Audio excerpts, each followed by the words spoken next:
Hello friend, welcome to the era civil services. This is Harpal Singh Rathod. આજે આપણે science and technology અને environment આ બંને વસ્તુ ઓલરેડી આપણી સિરીઝ ચાલુ જ છે. જે જૂના વિદ્યાર્થીઓ જે ઓલરેડી સિરીઝને પહેલાંથી જોતા આવ્યા છે એ લોકોને આના વિશે માહિતી છે. જે નવા છે એમના વિશે વાત કરી લઉં તો આજે આપણે 22 થી 28 મે કેટલું 22 થી 28 મે સુધીમાં જે પણ સાયન્સ એન્ડ ટેકનોલોજી અને એન્વાયરમેન્ટ સાથે સંબંધિત ઘટનાઓ ઘટી છે એ બધી જ ઘટનાઓને આપણે આજે સાયન્સ એન્ડ ટેકનોલોજી અને એન્વાયરમેન્ટ આ બંને એટલે કરંટ બેઝડ જે આખી આપણો વિષય જે છે એને આધારે આખી આ વસ્તુઓનું જે પણ ઘટનાઓ ઘટી છે બધાનું વિશ્લેષણ કરવાના છીએ. ઓકે, તો ખાસ તમને જણાવ્યું એ પ્રમાણે કે આજે આપણે 22 થી 28 મે ઓકે 22 થી 28 મે ની અંદર જે પણ ઘટનાઓ ઘટી છે એને આજે કવર કરવાના છીએ. જો હજુ તમે નવા છો, તમે આગળના વિડીયો નથી જોયા તો પહેલા આગળના વિડીયો જોઈ લેજો, એના પછી અહીંયાથી એની શરૂઆત કરશો. ઓકે, તો વધારે સમય વધારે નથી વેડફવા માંગતા આપણે, એટલે હવે આગળ શરૂઆત કરી દઈશું. ઓકે, ફર્સ્ટ ક્વેશ્ચન છે એમાં 2020 થી 2025 સુધીમાં સિંહોની વસ્તીમાં કેટલા ટકાનો વધારો થયો છે. સિંહ ગણતરી હમણાં જ તાજેતરમાં મુખ્યમંત્રી ભૂપેન્દ્રભાઈ પટેલ દ્વારા આના વિશે માહિતી આપવામાં આવેલી છે, આના વિશે ડેટા આપવામાં આવેલો છે. અહીંયા પ્રશ્ન પૂછવામાં આવેલો છે કે 2020 થી લઈને 2025 સુધીમાં, દેટ મીન્સ લેટેસ્ટ ડેટાની ત્યાં વાત કરેલી છે. નવી વસ્તી ગણતરીની નવી સિંહોની જે વસ્તી જે છે એની ગણતરીની વાત કરેલી છે. તો એમાં કેટલા ટકાનો વધારો થયો છે. આપણે ઓલરેડી જાણીએ છીએ કે કેટલા થયા છે 891 ટોટલ સિંહની ત્યાં સંખ્યા, ત્યાં જે નવી જે સંખ્યા આપણને જાણવા મળી છે એ છે ટોટલ 891. ઓકે, 891 બધા આવી જશે. ત્યાં આગળ નર પણ આવી જશે, માદા આવી જશે, બચ્ચા પણ આવી જશે, પાઠડા પણ આવી જશે. ઓકે, તો બધા ટોટલ જેટલા પણ સિંહ જશે, સિંહ બાળ કે સિંહણ, બધાની સંખ્યા કેટલી? તો ટોટલ 891 છે. પરંતુ અહીંયા જે પ્રશ્ન પૂછ્યો છે એમાં સ્પષ્ટ તમને જણાવ્યું છે કે કેટલા ટકાનો વધારો કીધેલો છે. બરાબર, તો વધારા માટે તમને ખબર હોવી જોઈએ કે 2020માં સિંહોની સંખ્યા કેટલી હતી, બરાબર, અને 2025માં કેટલી. તો 25માં આપણા જોડે આંકડો છે અહીંયા આગળ 891. ઓકે, 891 નો આંકડો આપણી પાસે છે. તો 2020માં કેટલી હતી એ ત્યાં આગળ એક ક્વેશ્ચન માર્ક ઉભો થાય. તો 2020માં જે સિંહોની સંખ્યા હતી એ છે 674. બરાબર, તો આટલી સંખ્યા હતી, એમાંથી 891 ત્યાં આગળ થતી આપણને જોવા મળે છે. તો કેટલા ટકાનો વધારો એની વાત કરી છે. 4 ઓપ્શન છે તમારી પાસે. એ છે 32%, બી છે 27%, સી છે 16.67%, ડી છે 22%. અહીંયા આપણો જવાબ આવશે એ 32%. એક્ઝેક્ટ આનું જોવા જઈએ તો 32માં પણ કેટલા, તો કે 32.2%. આટલો વધારો થતો આપણને જોવા મળેલો છે. હવે આ સિંહની જે વસ્તી ગણતરીની આપણે વાત કરીએ, સ્પેશિયલી જે ગીર અને ગીરની આજુબાજુમાં આવેલા વિસ્તારો જે છે એમાં ટોટલ 11 જેટલા જિલ્લાઓની અંદર આ વસ્તી સિંહની જે વસ્તી હતી એની ગણતરી હાથ ધરવામાં આવી હતી, અથવા લાયન સર્વે જે હતો એ હાથ ધરવામાં આવેલું હતું. ઓકે, તો આની અંદર તમે જોયું એ પ્રમાણે કે ટોટલ કેટલા સિંહ થયા, તો કે 891 જેટલી નવી સંખ્યા આપણને મળી છે. હવે 891માં તમે જોવા જાઓ તો આ ગણતરી સાથે સંબંધિત જે બીજો પ્રશ્ન છે કે આ કેટલામી વસ્તી ગણતરી હતી. બરોબર, આ સિંહની કેટલામી વસ્તી ગણતરી હતી, તો એમાં જવાબ આવશે 16મી. ઓકે, તો 2025માં જે સિંહની જે ગણતરી થઈ છે એ કયા નંબરની હતી, તો કે 2025માં થઈ એ કયા નંબરની હતી, તો કે 16મા નંબરની હતી. અને 2020માં થઈ એ કયા નંબરની હતી, તો કે એ 15મા નંબરની હતી. એટલે આ બે વસ્તુ ખાસ તમે એમાં ધ્યાનમાં લઈ લેજો. આ જે નવી જે ગણતરી થઈ છે એને આધારે ઘણા બધા નવા ડેટા પણ આપણને મળતા જોવા મળ્યા છે. નવા ડેટા પ્રમાણે જોવા જશો તમે તો ફક્ત અને ફક્ત ગીર અને એના પછી સંરક્ષિત વિસ્તારોની વાત કરીએ, એ જગ્યાએ જે સિંહ જોવા મળતા હતા એના કરતાં પણ વધારે સિંહ હવે એની આજુબાજુના વિસ્તારો છે ત્યાં સુધી વિસ્તરેલા આપણને જોવા મળે છે. તો એક નવો ત્યાં ડેટા બને છે. એના સિવાય આજે 891 સિંહ તમને જોવા મળે છે. એમાં 891માં સૌથી વધારે સિંહ કયા જિલ્લામાં આપણને જોવા મળ્યા, તો એમાં જવાબ શું આવે, તો કે અમરેલી આવશે. અમરેલીની અંદર તમને સૌથી વધારે સિંહ જોવા મળેલા છે. આ ગણતરી પ્રમાણે ટોટલ સંખ્યા કેટલી છે, તો કે 257 જેટલા સિંહ ત્યાં આગળ નોંધાયા છે. ઓકે, તો નોંધાવાની વાત કરી કઈ રીતે આપણને ખબર પડશે, તો એમાં ત્યાં આગળ જે ખબર પડવા માટે આપણે જે કોલરિંગ જે ડિવાઇસ છે, બરાબર, એનો આપણે ત્યાં યુઝ કરીએ છીએ. એના પછી કેમેરા ટ્રેપ્સ છે એનો પણ ઉપયોગ કરીએ છીએ, જેને આધારે આપણે માહિતી મળે છે કયા વિસ્તારમાં કેટલા છે અને કયા સિંહો કયા વિસ્તારમાંથી કયા વિસ્તારમાં પ્રયાણ કરી રહ્યા છે. તો આ એક વસ્તુ ખાસ ધ્યાનમાં લેવાની હતી.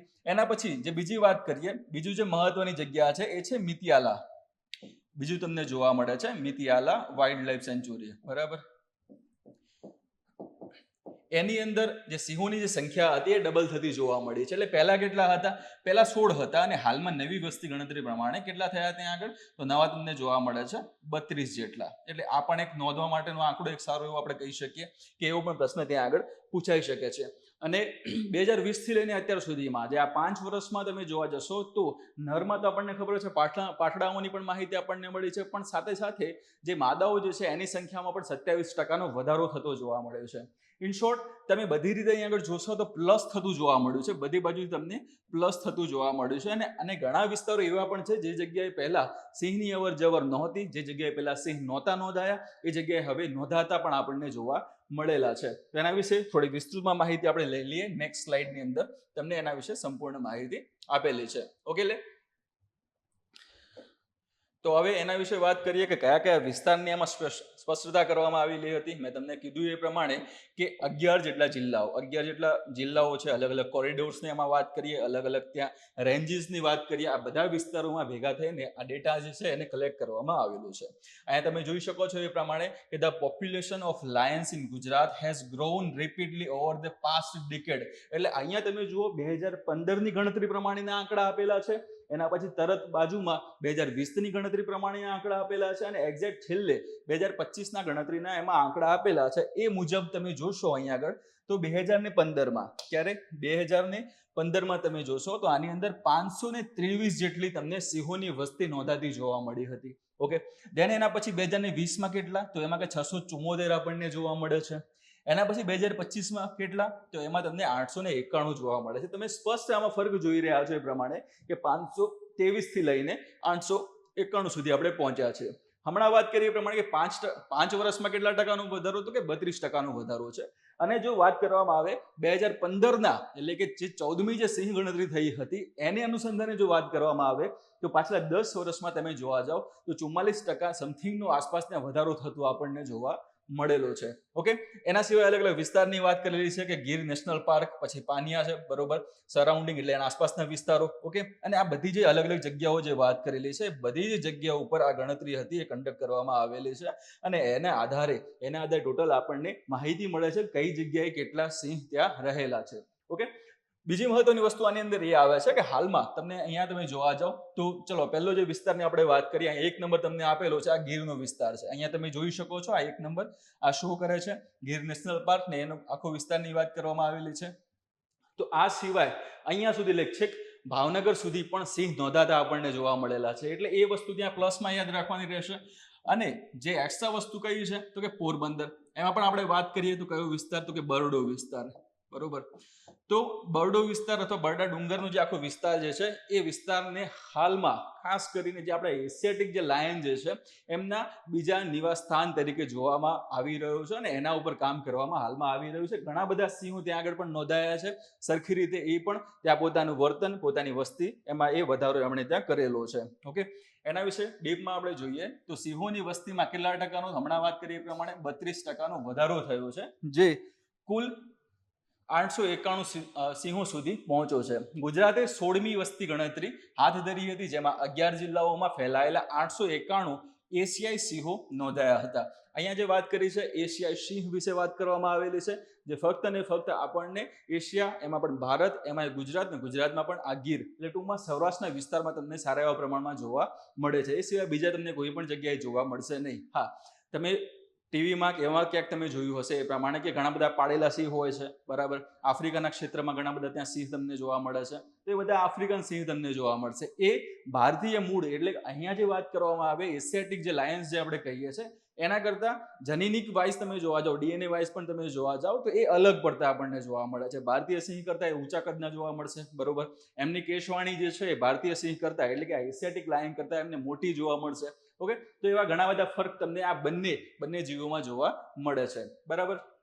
મુખ્યમંત્રી ભૂપેન્દ્ર પટેલ દ્વારા આ જાહેરાત કરવામાં આવી હતી, જેમાં પ્રદેશમાં સંરક્ષણ પ્રયાસોની સફળતા પર પ્રકાશ પાડવામાં આવ્યો હતો. અહીંયા ખાસ વસ્તુ ધ્યાનમાં રાખવાની છે, પ્રદેશમાં સંરક્ષણના પ્રયાસો. ઓકે, આ પોઈન્ટ ખાસ મેન્શન કરજો, હું હમણાં એના ઉપર આવું છું, બરાબર. આ વ્યાપક જે સર્વેક્ષણ થયું એમાં જુનાગઢ, ગીર સોમનાથ, અમરેલી, ભાવનગર અને અન્ય ઘણા મુખ્ય વિસ્તારોને આવરી લેવામાં આવ્યા હતા, જે વિશ્વમાં એશિયાઈ સિંહો માટે એકમાત્ર કુદરતી નિવાસ સ્થાન તરીકે ગુજરાતની સ્થિતિને પુષ્ટિ આપે છે. આ વધતી વસ્તી રાજ્યના લાંબા સમયથી ચાલતા વન્યજીવન સંરક્ષણ અને દેખરેખ કાર્યક્રમોની અસરકારકતા પર ભાર મૂકે છે. અહીંયા જે વાત કરી છે વન્યજીવન સંરક્ષણ અને દેખરેખ, બરાબર, ઉપર મેં તમને કીધું એ પ્રમાણે આ પોઈન્ટને ધ્યાનમાં રાખજો. કહ્યું હતું કે સંરક્ષણ. તો આટલું બધું આપણને કેમ ફરક જોવા મળી ગયો? પહેલો ક્વેશ્ચન માર્ક એ ઊભો થાય, એની સાથે સંબંધિત ક્વેશ્ચન માર્ક એ ઊભો થાય છે, એના સંબંધિત એક ટોપિક પણ છે અને એમાંથી પણ આવનારી પરીક્ષામાં ક્વેશ્ચન ઊભો થઈ શકે એમ છે, બરાબર. તો અહીંયા આટલું આપણને સારું એવું રિઝલ્ટ જોવા મળ્યું છે. એના પાછળનું સૌથી મહત્વનું જે કારણ છે એ છે 2020માં લોન્ચ કરવામાં આવેલ પ્રોજેક્ટ લાયન. ઓકે, 2020માં પ્રધાનમંત્રી શ્રી નરેન્દ્રભાઈ મોદી દ્વારા આ પ્રોજેક્ટ લાયન જે છે એને લોન્ચ કરવામાં આવ્યો હતો. અને ખાસ કરીને આના ઉપર, એટલે તમને હમણાં વાત કરી એ પ્રમાણે કે એના વર્તનની વાત ત્યાં કરવામાં આવશે, બરાબર. વર્તન પછી જે મહત્વની વસ્તુ છે એના ખોરાકના સ્થળની વાત કરવામાં આવે છે. ઓકે, ત્રીજી જે મહત્વની વસ્તુ એ છે કે ખોરાકના સ્થળ તો થઈ ગયા, એના વિસ્તારની ત્યાં ખાસ ત્યાં જોવામાં આવે છે અને આરોગ્ય વિશે ત્યાં ચર્ચા કરવામાં આવે છે. એટલે બધી વસ્તુઓ ટૂંકમાં તમે જોવા જાઓ આના ઉપર, આ સ્પેશિયલ આ પ્રોજેક્ટ ઉપર ઘણા બધા ત્યાં પૈસા ફાળવવામાં આવેલા છે. પૈસા ફાળવ્યા બાદ જે મેઇન ત્યાં ઉદ્દેશ્ય કયો છે કે સિંહનું સંરક્ષણ તમારે કરવાનું છે, એની વસ્તી તમારે વધારવાની છે, બરાબર. તો આરોગ્યની આપણે વાત કરીએ, સારું એવું ત્યાં એને કોઈ પણ રોગ ત્યાં લાગુ પડે છે અને એ રોગનું કોઈ પણ ત્યાં નિદાન થઈ જાય, નિદાન થયા પછી સારવાર ચાલુ થઈ જાય, તો સિંહ જે છે એ મૃત્યુઆંક ત્યાં ઘટતો અટકી શકે છે. તો એના કારણે એ સંખ્યામાં પણ એનાથી ફરક પડી શકે છે. બીજી વસ્તુ છે ખોરાકના કારણોસર. હવે આ જે ગીર ને આજુબાજુના વિસ્તારો છે, ઘણા બધા વિસ્તારોમાં જેટલો સિંહને ખોરાક જોઈએ છે એટલો હાલમાં ઉપલબ્ધ છે પણ ખરો, બરોબર. અને જો નથી ઉપલબ્ધ તો આ પ્રોજેક્ટ લાઇન અંતર્ગત ત્યાં આગળ ઉપલબ્ધ કરાવવામાં આવશે, જેથી કરીને સિંહોને યોગ્ય ખોરાક ત્યાં મળી રહે અને એ યોગ્ય ખોરાક મળશે તો એના પછીની બધી જે પ્રક્રિયાઓ છે એ પણ સારી રીતે કરી શકશે.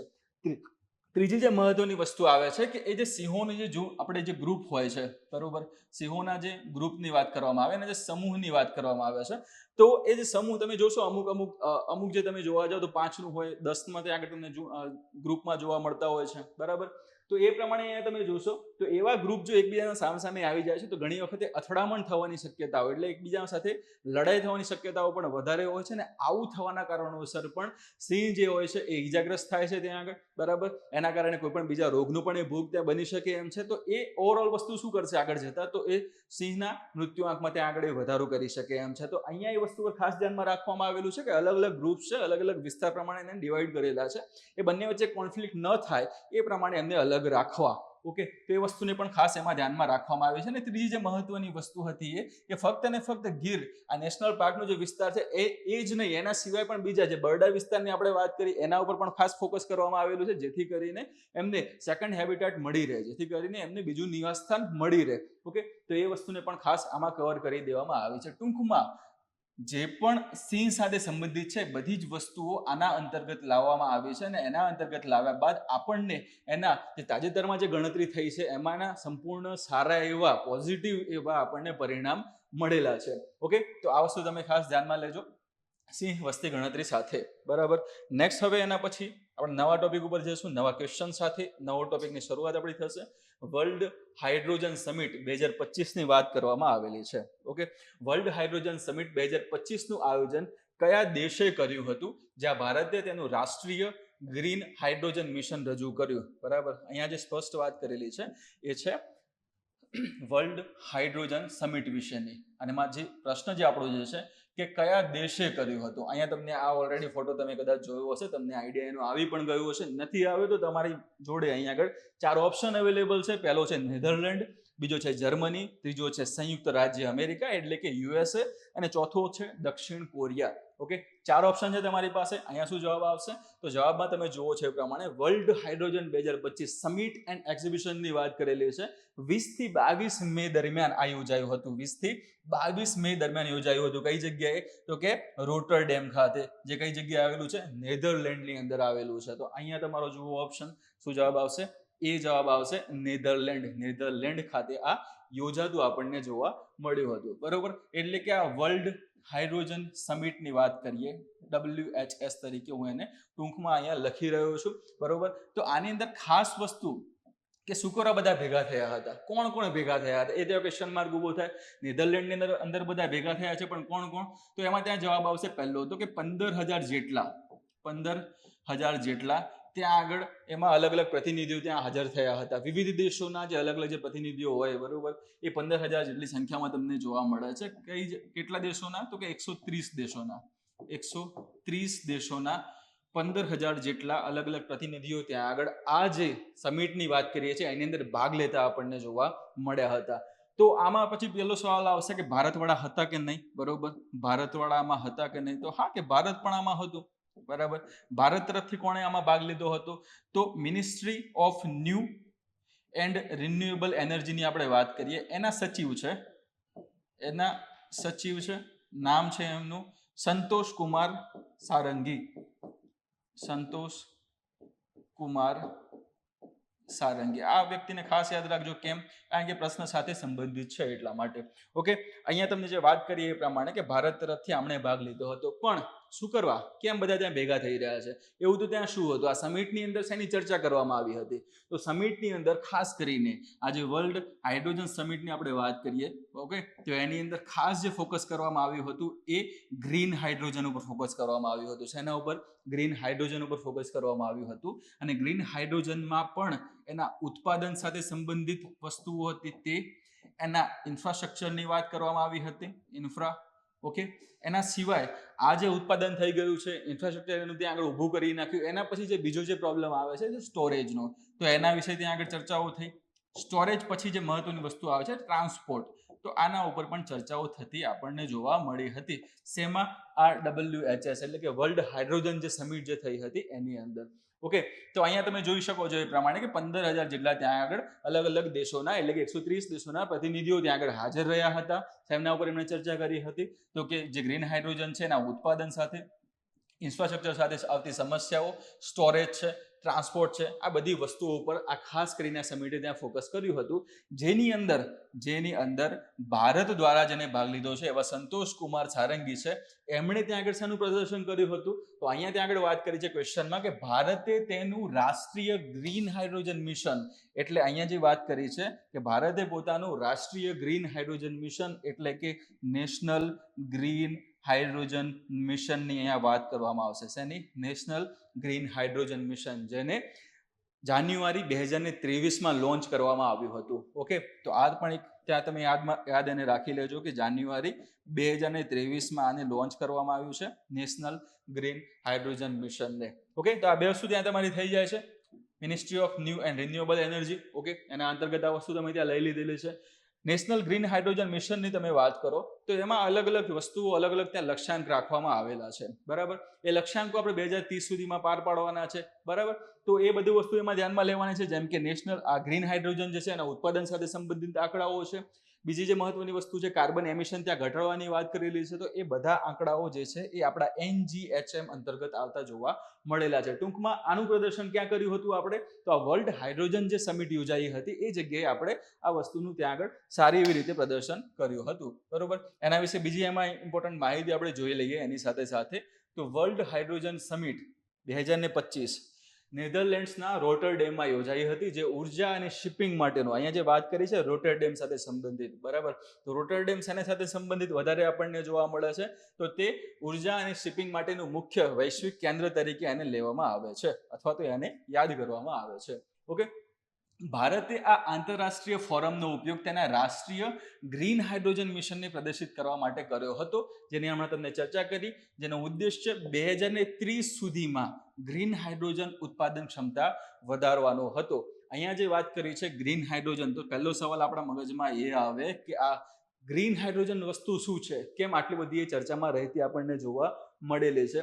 તો ગ્રીન હાઇડ્રોજન એ એવો ત્યાં આગળ ઉર્જાનો વિકલ્પ છે. ગ્રીન હાઇડ્રોજનની વાત કરીએ આપણે તો એવો ઉર્જાનો વિકલ્પ છે કે જે પાણી ઉપર, પાણી એટલે કે આપણું H2O, બરોબર, પાણીની ઉપર ઇલેક્ટ્રોલિસિસ,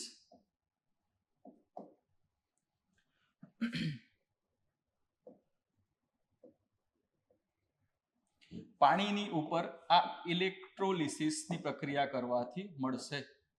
ઇલેક્ટ્રોલિસિસ પ્રક્રિયા કરવાને કારણે પરિણામ સ્વરૂપે આપણને આ ગ્રીન હાઇડ્રોજન મળતું જોવા મળે છે.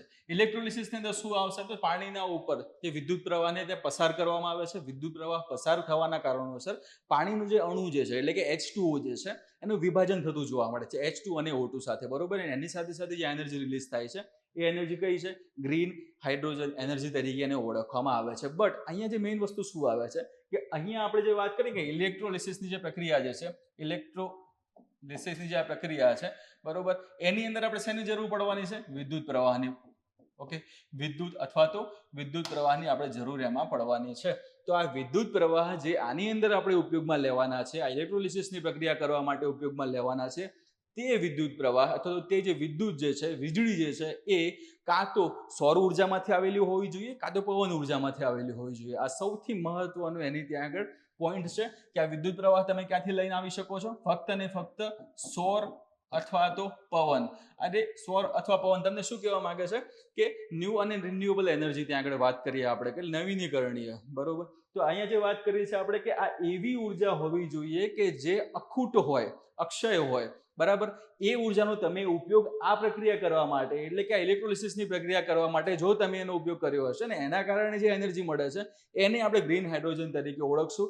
એ જ એનર્જી જે છે એને આપણે ક્લીન એનર્જી તરીકે ઓળખશું જો એનો સોર્સ જે છે, એનો સ્ત્રોત જે છે એ સૌર અથવા તો પવન ત્યાં આગળ હોય, બરોબર. વિન્ડ અથવા તો સોલર ત્યાં આગળ હશે તો જ એને ગ્રીન એનર્જી તરીકે ઓળખવામાં આવશે, ક્લીન એનર્જી તરીકે ઓળખવામાં આવશે, બરાબર. તો આજે હમણાં જે આપણે વાત કરી રહ્યા હતા ગ્રીન હાઇડ્રોજન, તો એ વસ્તુ અહીંયા આ પ્રમાણે આવે છે, એ પ્રમાણે કામ પણ કરશે. આ ઇવેન્ટ સ્વચ્છ ઉર્જા ટેકનોલોજીને આગળ વધારવા અને હાઇડ્રોજન પર વૈશ્વિક સહયોગને પ્રોત્સાહન અપાવવા પર કેન્દ્રિત હતી. ભારતની પહેલ જેમાં પ્રમાણપત્ર યોજનાઓ અને મુખ્ય બંદરો પર ગ્રીન હાઇડ્રોજન હબનો વિકાસ સામેલ છે, જે તેની ટકાઉ ઉર્જા પ્રત્યેની પ્રતિબદ્ધતાનો પ્રતિબંધિત કરે છે. ટૂંકમાં તમને હમણાં કીધું હતું એ પ્રમાણે કે ભારત જે છે હાલમાં પોતાની ઉર્જા જે છે, ઉર્જાનો સૌથી મોટો એનો સ્ત્રોત કયો છે તો કોલસા ઉપર જ છે. આપણે હજુ કોલસા ઉપર છીએ અને એમાંથી આપણે શિફ્ટ કરી રહ્યા છે કઈ તરફ તો કે એવા ઉર્જા સ્ત્રોતો જે અખૂટ છે, જે અક્ષય છે, બરાબર. જેમ કે પવન ઉર્જાની આપણે વાત કરીએ, સૌર ઉર્જાની વાત કરીએ, ભૂતાપીય ઉર્જાની વાત કરીએ, ઓકે, બળતી ઉર્જાની આપણે વાત કરીએ, તો આવા ઘણા બધા તમને પ્રકારો જોવા મળે છે જે તમે એકવાર એને ઉપયોગમાં લીધા બાદ વારંવાર એને પાછા ફરીથી એ જ સમયમાં તમે એને ઉપયોગમાં લઈ શકો છો, બરાબર. તેવી અક્ષય અખૂટ ઉર્જાઓ જે છે એમાં એના ઉપર આપણે ખાસ કરીને ફોકસ કરેલું છે. ને આના સિવાય પણ જે એક્સ્ટ્રા જે વાત કરીએ એ પ્રમાણે કે આજે national green hydrogen mission launch કરીને આપણે એ વસ્તુ પર આગળ જઈ રહ્યા છે કે આપણી જે 500 ગીગાવોટ જેટલી જે ન્યૂ એન્ડ રિન્યુએબલ એનર્જીની આપણે વાત કરીએ, બરોબર, એવા ઉર્જા સ્ત્રોતો જે હમણાં તમને વાત કરીએ એ પ્રમાણે કે તમે વારંવાર ઉપયોગમાં લઈ શકો, એમાંથી 500 ગીગાવોટ જેટલી જે એનર્જી મેળવવાની છે એમાં આજે નેશનલ આજે ગ્રીન હાઇડ્રોજન જે છે એ કેટલો ભાગ ભજવશે તો આગળ જતા 125 ગીગાવોટ જેટલો એ ભાગ એમાં ભજવનાર છે. એટલા માટે આના ઉપર વધારે એવું સારું એવું ફોકસ કરવામાં આવેલું છે. આ નવીનીકરણ ઉર્જા અને નવીનતા પર તેના મજબૂત ભાર માટે જાણીતું નેધરલેન્ડ આ સમિટ માટે યોગ્ય યજમાન હતું. કેમ? કારણ કે આ બધા દેશો એ છે કે જે ટેકનોલોજીનો સારો એવો વિકાસ કરી ચૂક્યા છે, આ ક્ષેત્રમાં આગળ એમાં વધેલા છે. આપણા દેશમાં જોવા જઈએ તો હજુ આના પાયો ત્યાં બની રહ્યો છે, એમ કહેવામાં પણ કંઈ ખોટું નથી. તો આ વસ્તુ તમારે ખાસ ધ્યાનમાં લેવાની છે. આનાથી જે ગ્રીન હાઇડ્રોજનની વાત કરીએ, જે એનર્જી મળે છે એ કેવી છે આપણને સ્પષ્ટ ખબર છે કે એ સારી એવી ચોખ્ખી ક્લીન એનર્જી તરીકે આપણે લઈ શકીએ છીએ, જેના કારણે વાતાવરણની અંદર કાર્બનનું જે પ્રમાણ છે અથવા કાર્બન એમિશન જે છે એ શૂન્ય અથવા તો નહિવત જેવું આપણને જોવા મળે છે. એટલા માટે આ ખૂબ જ સારું એવું છે પર્યાવરણ માટે અને માનવજાત માટે પણ ડખો શું છે આમાં? સમસ્યામાં શું છે? તો સમસ્યા અથવા તમે જેને ડખો સાદી ભાષામાં કહીએ છીએ આપણે, સમસ્યા એ છે કે આનું જે ઉત્પાદન ખર્ચ જે તમે જોવા જાઓ એ અન્ય એનર્જીઓ કરતાં તમને વધારે થતો જોવા મળે છે. પ્લસ એના સંગ્રહ ક્ષમતાની પણ વાત કરીએ તો સંગ્રહ કરવા માટે પણ તાપમાન અને દબાણની ત્યાં વિશિષ્ટ તાપમાન અને દબાણની જરૂર પડે છે, તો એ પણ ત્યાં જરૂરી છે. ઓકે, તો આ બધી વસ્તુ અને ખાસ કરીને તમે આગળ જોયું હતું એ પ્રમાણે કે આ સમિટ કેમ યોજવામાં આવી હતી. તો સમિટ આજે ગ્રીન હાઇડ્રોજનના ઉત્પાદન, બીજું હતું ત્યાં ઇન્ફ્રાસ્ટ્રક્ચર, ત્રીજું ત્યાં આગળ જે વાત કરી હતી સ્ટોરેજ. તો અહીંયા આગળ જે વાત કરી ત્રીજી જે વસ્તુ એ છે કે ભારત જોડે હજુ એટલું સારામાં સારા કક્ષાનું ઇન્ફ્રાસ્ટ્રક્ચર અવેલેબલ નથી કે જે સારા એવા પ્રમાણમાં ગ્રીન હાઇડ્રોજન બનાવી શકે. તો પહેલાં આપણે એ ઊભું કરવું પડશે. એના પછી ત્રીજી વસ્તુ કઈ હતી? સ્ટોરેજની વાત કરી. હમણાં જ મેં તમને ચર્ચા કરી હતી એ પ્રમાણે કે એના માટે વિશિષ્ટ તાપમાન અને દબાણની જરૂર પડશે. એટલું જો એને મળી રહેશે તો આ ગ્રીન હાઇડ્રોજનને તમે સ્ટોર કરી શકશો. અને જે ચોથી વસ્તુની જે વાત કરી હતી કે ટ્રાન્સપોર્ટ, તો ટ્રાન્સપોર્ટ પણ એક સૌથી મહત્વની આની અંદર સમસ્યા છે, એનું પણ સમાધાન લાવવું આગળ આગળ જરૂરી છે. તો આ બધી વસ્તુ ઉપર ફોકસ કરીને આ વર્લ્ડ હાઇડ્રોજન સમિટ જે હતી એ યોજાઈ હતી. કઈ જગ્યાએ? રોટરડેમ, નેધરલેન્ડ ખાતે યોજાતી આપણને જોવા મળેલી હતી. ઓકે, ધેન એના પછી નેક્સ્ટ ક્વેશ્ચન ઉપર આપણે આગળ વધીશું. નેક્સ્ટ જે થર્ડ ક્વેશ્ચન છે એ છે અવકાશ ક્ષેત્રમાં રોકાણ અને રોજગાર સર્જનને વેગ આપવા માટે એપ્રિલ 2025માં કયા ભારતીય રાજ્યએ અવકાશ ઔદ્યોગિક નીતિ શરૂ કરી? ઓકે, ક્વેશ્ચન ફરીથી એકવાર જોઈ લો તમે કે અવકાશ ક્ષેત્રમાં રોકાણ અને રોજગાર સર્જન, આ બે વસ્તુ તમે ખાસ જોજો ત્યાં આગળ કે રોકાણ પણ તમારે લાવવાનું છે બહારથી અને તમારે રોજગારનું પણ સર્જન કરવાનું છે પોતાના વિસ્તારમાં, પોતાના રાજ્યની અંદર. ઓકે, તો સર્જનને વેગ આપવા માટે એપ્રિલ 2025માં અહીંયા સ્પષ્ટ વાત કરી છે કે એપ્રિલ 2025માં કયા ભારતીય રાજ્યએ અવકાશ ઔદ્યોગિક નીતિ શરૂ કરી? તો હવે આની અંદર તમે જોવા જશો તો અમુક તમને ત્યાં એવા પણ રાજ્યો જોવા મળશે જે રાજ્યોમાં, ખાસ કરીને જે રાજ્યોમાં તમે અગાઉ પણ એટલે કે આ નીતિ ચાલુ કરવા વાળા રાજ્યોના પણ નામ સામેલ આમાં છે જ, બરોબર, જેની હું તમને વિસ્તૃત માહિતી અહીંયા આગળ આપી દઈશ. સો અહીંયા જે 4 ઓપ્શન તમારી પાસે છે, 4 ઓપ્શનમાં પહેલું છે ગુજરાત, બીજું છે તમારી પાસે કર્ણાટક, ત્રીજો છે અહીંયા આગળ સી તમિલનાડુ અને ચોથો છે મહારાષ્ટ્ર. બરાબર, આ 4 રાજ્યો છે. એમાંથી આનો જવાબ શું આવશે? તો સ્પેશિયલી ચર્ચા કરી છે એપ્રિલ 2025માં. એના ઉપરથી આપણે જોવા જઈએ તો લાસ્ટમાં એટલે છેલ્લે તમે જોવા જાઓ તો અહીંયા જવાબ શું આવશે? સી તમિલનાડુ એનો જવાબ આવશે. તમિલનાડુ જે રાજ્ય છે એણે આ અવકાશ ઔદ્યોગિક નીતિ જે છે એને ત્યાં એક્સેપ્ટ કરી છે અને ઇન સ્પેસના સહયોગથી એ શું કામ કરવાનું છે? તો અવકાશ ક્ષેત્રમાં રોકાણ અને રોજગાર સર્જનને વેગ આપવાનું છે. ઓકે, તો હમણાં તમને વાત કરી એ પ્રમાણે કે કયું રાજ્ય આમાં? તો કે તમિલનાડુ આની અંદર ભાગ ભજવવાનું છે. અને સપોર્ટ કોણ કરશે? તો સપોર્ટ કરવાનું છે in space. Okay, in space એને ત્યાં સપોર્ટ કરશે.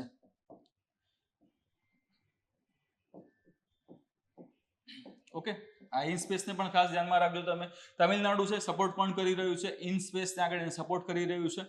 આનું પૂરું નામ શું આવશે? તો કે Indian national space promotion and authorisation centre તરીકે આને ઓળખવામાં આવે છે. ઓકે, અહીં એસ ફોર સેટેલાઇટ ને અહીંયા આવશે સ્પેસ આવશે, space promotion and authorisation centre તરીકે આને ઓળખવામાં આવે છે. શું નામ છે એનું? તો કે ઇન સ્પેસ નામ છે. ઓકે, આનું હેડક્વાર્ટર ખાસ ધ્યાનમાં લેવા જેવું છે. કેમ? કારણ કે એ ગુજરાતમાં આવેલું છે.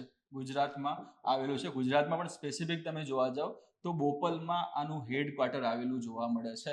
કોનું? તો કે ઇન સ્પેસનું. કામ શું કરે છે? તો આનું કામ સૌથી મહત્વનું એ છે કે તે એવા વ્યક્તિઓને, એવી સંસ્થાઓને અથવા એવી કંપનીઓને મદદ કરશે અથવા તો સ્ટાર્ટઅપ્સ પણ એની અંદર તમે એને લઈ શકો છો. બરોબર, ટૂંકમાં સ્ટાર્ટઅપ, ખાનગી સંસ્થાઓ આ બધાને એ મદદ કરે છે. કયા ક્ષેત્રે? તો અવકાશ ક્ષેત્રે આગળ વધવા માટે એને જે પણ ત્યાં સપોર્ટની જરૂર પડે છે એ સપોર્ટ પૂરો પાડવાનું કામ કોણ કરે છે? તો ઇન સ્પેસ કરતું આપણને જોવા મળે છે. ઓકે, તો એના માટે આ તમને વાત કરીએ કે ઇન સ્પેસ જે બોપલમાં આવેલું છે, 2020માં આની સ્થાપના થઈ હતી. આ પણ ઘણી વખતે ક્વેશ્ચનમાં પૂછાઈ જાય છે કે ક્યારે એની સ્થાપના થઈ હતી. આવા પ્રશ્નો પણ ઘણી વખતે ક્લાસ 3 જેવા જીપીએસસીમાં પૂછાઈ જતા હોય છે. તો એ આપણે ચોક્કસથી ન કહી શકીએ કે કયો પ્રશ્ન પૂછાશે, કયો નહીં પૂછે, બટ સંભાવનાઓ છે કે પ્રશ્નમાં એના સ્થાપનાનું વર્ષ પણ એ પૂછી લે. બરાબર, તો ઇનસ્પેસ વિશે ત્યાં આગળ ચર્ચા એમાં પૂર્ણ થાય છે. ઇનસ્પેસનું કામ તમને કીધું એ પ્રમાણે કે પ્રોત્સાહન આપશે કે ભાઈ તમે તૈયાર થાવ, બરોબર, આ ક્ષેત્રમાં આગળ જવા જેવું છે. તમારે કોઈ પણ આગળ હેલ્પ જોઈતી હશે, બરાબર, તો એ અમે તમને પૂરી પાડશું. ઓકે, તો ખાસ કરીને આ તમારે ધ્યાનમાં રાખવાનું છે. હવે પાછા આવી આપણે તમિલનાડુ ઉપર. બરાબર, તમિલનાડુએ પોતાના 4 જિલ્લાઓ તૈયાર કર્યા છે ખાસ કરીને આજે સ્પેસ સંબંધિત એટલે કે અવકાશ ક્ષેત્રમાં આગળ વધવા માટે અને પોતાના 4 જેટલા જિલ્લાઓ એને તૈયાર કરેલા છે. એની અંદર તમે જુઓ તો એ પહેલો તમને જોવા મળે છે થુથુકુડી. ઓકે, પછી તમને બીજો જોવા મળે છે એની અંદર મદુરાઈ. થુથુકડી છે, પછી મદુરાઈ છે, પછી વિરુધુનગર છે.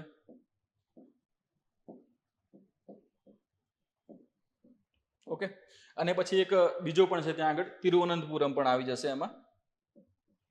તિરુવનંતપુરમ. આ ચાર જેટલા જિલ્લાઓ એને ખાસ ત્યાં આગળ તૈયાર કરેલા છે. આ 4 જિલ્લાઓ જે છે એની અંદર સ્પેસ 2 અને એવી બધી અલગ અલગ જે એક્ટિવિટી ત્યાં આગળ થઈ શકે, અલગ અલગ ત્યાં આગળ લોન્ચિંગ સ્ટેશન ત્યાં બનાવી શકે એ માટે અલગ અલગ ત્યાં આગળ પ્રકરણો ઊભા કરવામાં આવેલા છે. ખાસ કરીને કઈ જગ્યાએ? તો આ 4 જિલ્લાઓ ખાસ તમે ધ્યાનમાં રાખી લેજો. મદુરાઈ છે, વિરુધુનગર છે, તિરુવનંતપુરમ છે, બરોબર, પછી થુથુકુડીની આપણે વાત કરીએ તો આ 4 જિલ્લાઓ તમારે ધ્યાનમાં રાખવાના છે. કઈ જગ્યાએ આવેલા છે? કે તમિલનાડુમાં. આ લોકોએ શું ટાર્ગેટ કર્યો છે? તો કે આવનારા વર્ષોમાં એટલે આવનારા 5 વર્ષોની અંદર આ લોકો શું કરશે, 10,000 કરોડ જેટલું જે રોકાણ જે છે એ રોકાણને આકર્ષવાના છે પોતાના રાજ્યની અંદર, અને 10,000 જેટલી જે નવી જે રોજગારી ઉત્પન્ન કરવાના છે. કઈ જગ્યાએ? તો કે તમિલનાડુ ખાતે. તો હવે પાછા ક્વેશ્ચન ઉપર તમે પાછા આવી જાઓ. ત્યાં શું લખ્યું છે કે અવકાશ ક્ષેત્રમાં રોકાણ કેટલું? આવનારા 5 વર્ષમાં 10,000 કરોડ જેટલું રોકાણની હમણાં વાત કરી મેં. અને એના પછી રોજગાર સર્જન, કેટલો રોજગાર સર્જન કરશે આવનારા 5 વર્ષમાં? તો કે 10,000 જેટલો. એટલે આ બે તમારે ખાસ એમાં આંકડા ધ્યાનમાં રાખવાના છે. આને સંબંધિત છે ને તો કે તમિલનાડુ સંબંધિત. હવે વાત કરું કે અંદર ઓપ્શનમાં બીજા પણ 2 રાજ્યો એવા છે જેમાં તમે જોવા જાવ તો આ જ્યારે પોલિસી આવી ત્યારે સૌપ્રથમ એને ગુજરાતે એક્સેપ્ટ કરી હતી, બરાબર. કોના સાથે સંયોજિત થઈને, કોના સાથે ભાગીદારી લઈને? તો કે ઇનસ્પેસ સાથે. ઓકે, આની અંદર સૌથી મહત્વનું જે પ્રેરક બળ છે એ ઇનસ્પેસને આગળ પૂરું પાડે છે. એની સાથે અલગ અલગ પછી રાજ્યો જોડાતા હોય છે. ફર્સ્ટ તમે જુઓ એ પ્રમાણે ગુજરાત આવે છે, ગુજરાત પછી કર્ણાટક છે, અને કર્ણાટક પછી આ તમિલનાડુ આવતું જોવા મળે છે. એટલે લાસ્ટમાં એપ્રિલ 2025ની વાત કરીએ એ વખતે કોણ જોડાયું હતું? તો એ વખતે આ છેલ્લે તમિલનાડુ જોડાતું આપણને જોવા મળે છે, બરાબર. હવે એના વિશે થોડી બીજી એક્સ્ટ્રા માહિતી આપણે જોઈ લઈએ જે પરીક્ષા માટે ઉપયોગી છે અને પરીક્ષામાં પૂછાઈ શકે એવી સારામાં સારી સંભાવનાઓ પણ એ ધરાવે છે, બરાબર. કે તમિલનાડુએ એપ્રિલ 2025માં તમિલનાડુએ એપ્રિલ 2025માં તેની અવકાશ ઔદ્યોગિક નીતિ શરૂ કરી હતી, જેમાં આગામી 5 વર્ષમાં 10,000 કરોડ રૂપિયા, 10,000 કરોડનું રોકાણ આકર્ષિત કરવાનું. એટલે હમણાં ક્વેશ્ચનમાં હતી એ વસ્તુ અહીં આગળ આવી ગઈ તમારી. કેટલું રોકાણને આકર્ષિત કરશે? તો કે 10,000 કરોડ રૂપિયાનું. અને 10,000 પ્રત્યક્ષ અને પરોક્ષ રોજગારીનું સર્જન કરવાનો લક્ષ્યાંક રાખવામાં આવ્યો છે. ઓકે, તો નવી જે નીતિ અપનાવી એના પાછળ સૌથી મહત્વના જે લક્ષ્યાંક રાખેલા હોય તો આ 2 તમારે ખાસ આંકડા ધ્યાનમાં એમાં રાખવાના છે. આ પહેલ રાજ્યને કર્ણાટક અને ગુજરાતની સાથે ખાનગી અવકાશ ક્ષેત્રને ટેકો આપવા માટે સમર્પિત યોજનાઓ સાથે ભારતના અગ્રણી પ્રદેશોમાં સ્થાન આપે છે. એટલે કે ટૂંકમાં આ જે યોજના છે, આ જે નીતિ જે છે એ પહેલા ભારતમાં તમે જોવા જાઓ તો ગુજરાત અને કર્ણાટક રાજ્ય દ્વારા એક્સેપ્ટ કરી લેવામાં આવી છે ને એના પછી ત્રીજું કયું આવ્યું? તો ત્રીજું આવતું જોવા મળ્યું છે આપણને તમિલનાડુ, બરાબર. આ નીતિ અવકાશ એપ્લિકેશનો, અવકાશ એપ્લિકેશન એટલે કે શું? તો અવકાશ સંબંધિત એવી બધી વસ્તુઓ જેનો તમે અલગ અલગ રીતે ઉપયોગ કરી શકો એમ છો, બરોબર. એટલે ઉપયોગના ક્ષેત્રો જેને આપણે એપ્લિકેશન તરીકે અહીંયા લઈએ છીએ. તો અવકાશ એપ્લિકેશનો માટે ઉત્પાદન, ડિઝાઇન, સંશોધન અને વિકાસ એટલે કે અહીંયા R&D ની વાત કરવામાં આવેલી છે. અને ઇલેક્ટ્રોનિક્સમાં નવીનતાને એટલે કે ઇનોવેશનની આગળ વાત કરેલી છે. શું? ઇનોવેશનની. આ 2 શબ્દ તમે ખાસ જોયા હશે, R&D અને ઇનોવેશન. તો આ ઇનોવેશનને પ્રોત્સાહન આપે છે. પ્રોત્સાહન આપવાનું કામ કોણ કરે છે? તો ખાસ કરીને મેં તમને કીધું એ પ્રમાણે ઇનસ્પેસ આ કામ કરશે. ઇનસ્પેસ એમ કહે છે અલગ અલગ કંપનીઓને, અલગ અલગ સ્ટાર્ટઅપ્સને, ખાનગી સંસ્થાઓને કે ભાઈ આની અંદર ખૂબ જ સારું એવું ત્યાં સારા એવા પૈસામાં મળી શકે એમ છે. તમે અહીંયા આગળ આવો, આમાં રોકાણ કરો. રોકાણ કરવાથી તમને શું મળશે? તમને સારા એવા પૈસા મળશે. એનાથી દેશને શું મળશે? તો દેશને નામના મળશે. દેશના પણ અલગ અલગ જે પ્રાઇવેટ સેક્ટરની અલગ અલગ સંસ્થાઓ જો આની અંદર આવીને કામ કરતી હોય તો દેશને પણ એનાથી નામના મળતી જોવા મળે છે. જેમ કે અમેરિકાને નામના મળી રહી છે. કોના કારણોસર? તો સ્પેસ એક્સ દ્વારા, બરાબર. ભારતમાં તમે જોવા જાઓ તો ભારતની અંદર ઓલરેડી તમે નામ સાંભળ્યું છે એ પ્રમાણે સ્કાયરૂટ એરોસ્પેસ છે. ઓકે, અગ્નિકુલ કોસ્મોસની ત્યાં વાત કરવામાં આવે તો આ બંને એ ખાનગી સંસ્થાઓ છે જે આ ક્ષેત્રમાં કામ કરી રહી છે, જેને ભારતને સારું એવું નામ વૈશ્વિક સ્તરે ઊંચું એણે કરેલું છે, બરાબર. તો એ ખાસ એમાં તમે ધ્યાનમાં લેજો, બરાબર. R&D ની વાત કરીએ, ઇનોવેશનની વાત કરીએ, ઉત્પાદન શેનું ત્યાં આગળ? ડિઝાઇન શેની? તો અલગ ઉપગ્રહો બનાવવાના હોય, બરાબર. એના સિવાય લોન્ચિંગ વ્હીકલ્સ બનાવવાના હોય, કોઈ પ્લેટફોર્મ કોઈ ઊભા કરવાના હોય તો એ બધી જગ્યાએ આ ઇનસ્પેસ ત્યાં આગળ એને હેલ્પ કરશે. સિંગલ વિન્ડો ક્લિયરન્સ ત્યાં આગળ એને પ્રદાન કરશે. પ્રદાન કર્યા બાદ આગળની પ્રક્રિયા થતી જોવા મળે છે. હવે આ પોલિસીમાં એને ભાગ લઈ લીધો. ઓકે, પોલિસીમાં એને ત્યાં આગળ ભાગ લઈ લીધો.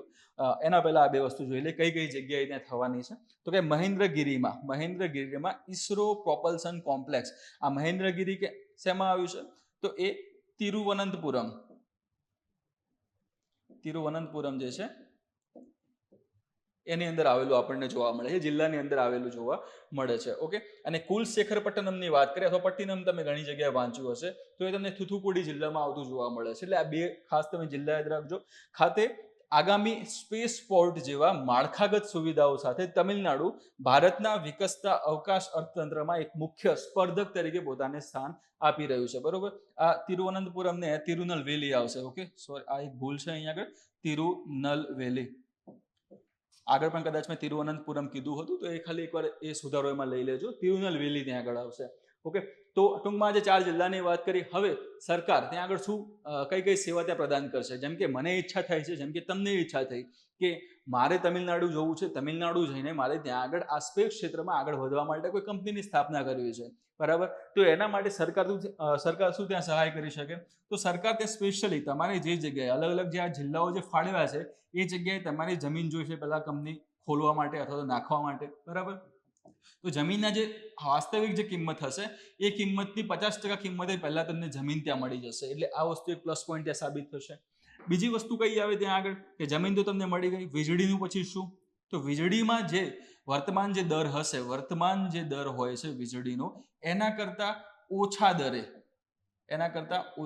દરે તમને વીજળી મળશે. એટલે કે તમને વીજળી કેવી મળશે? તો કે સસ્તી વીજળી મળશે, જેથી કરીને તમે પોતાના જે અલગ અલગ જે કાર્યો છે સારી રીતે કરી શકો. ઓકે, તે વસ્તુ પણ આવશે.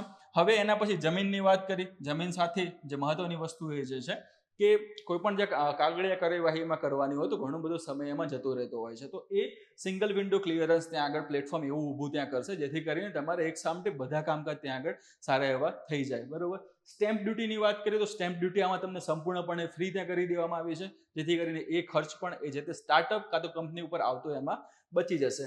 એના સિવાય તમે જોવા જાઓ તો 50 કરોડથી લઈને 300 કરોડ સુધીની રકમ જો તમે ઇન્વેસ્ટ કરી રહ્યા છો તો એમાં 10% જેટલી સબસિડી પણ આ રાજ્ય દ્વારા આપવામાં આવશે. ટૂંકમાં તમારે એવી ત્યાં ઓફર ત્યાં આપવાની છે જેથી કરીને આ ક્ષેત્રમાં એટલે કે સ્પેસ ક્ષેત્રમાં અલગ અલગ સ્ટાર્ટઅપ્સ, અલગ અલગ જે ખાનગી કંપનીઓ છે એ એમાં રોકાણ કરવા માટે ઇન્ટરેસ્ટેડ થાય, એમાં ત્યાં આગળ ઈચ્છુક થાય અને એ તમારા રાજ્ય તરફ આવે. તો આ એનો જ એક સૌથી મોટો અને મહત્વનો ભાગ છે, બરોબર, જેને અનુસંધાને આ બધી પ્રક્રિયા એમાં થઈ રહી છે. તો તમારે ખાસ ધ્યાનમાં રાખવાનું છે કયું રાજ્ય? તો કે તમિલનાડુને તમારે યાદ આમાં રાખવાનું છે.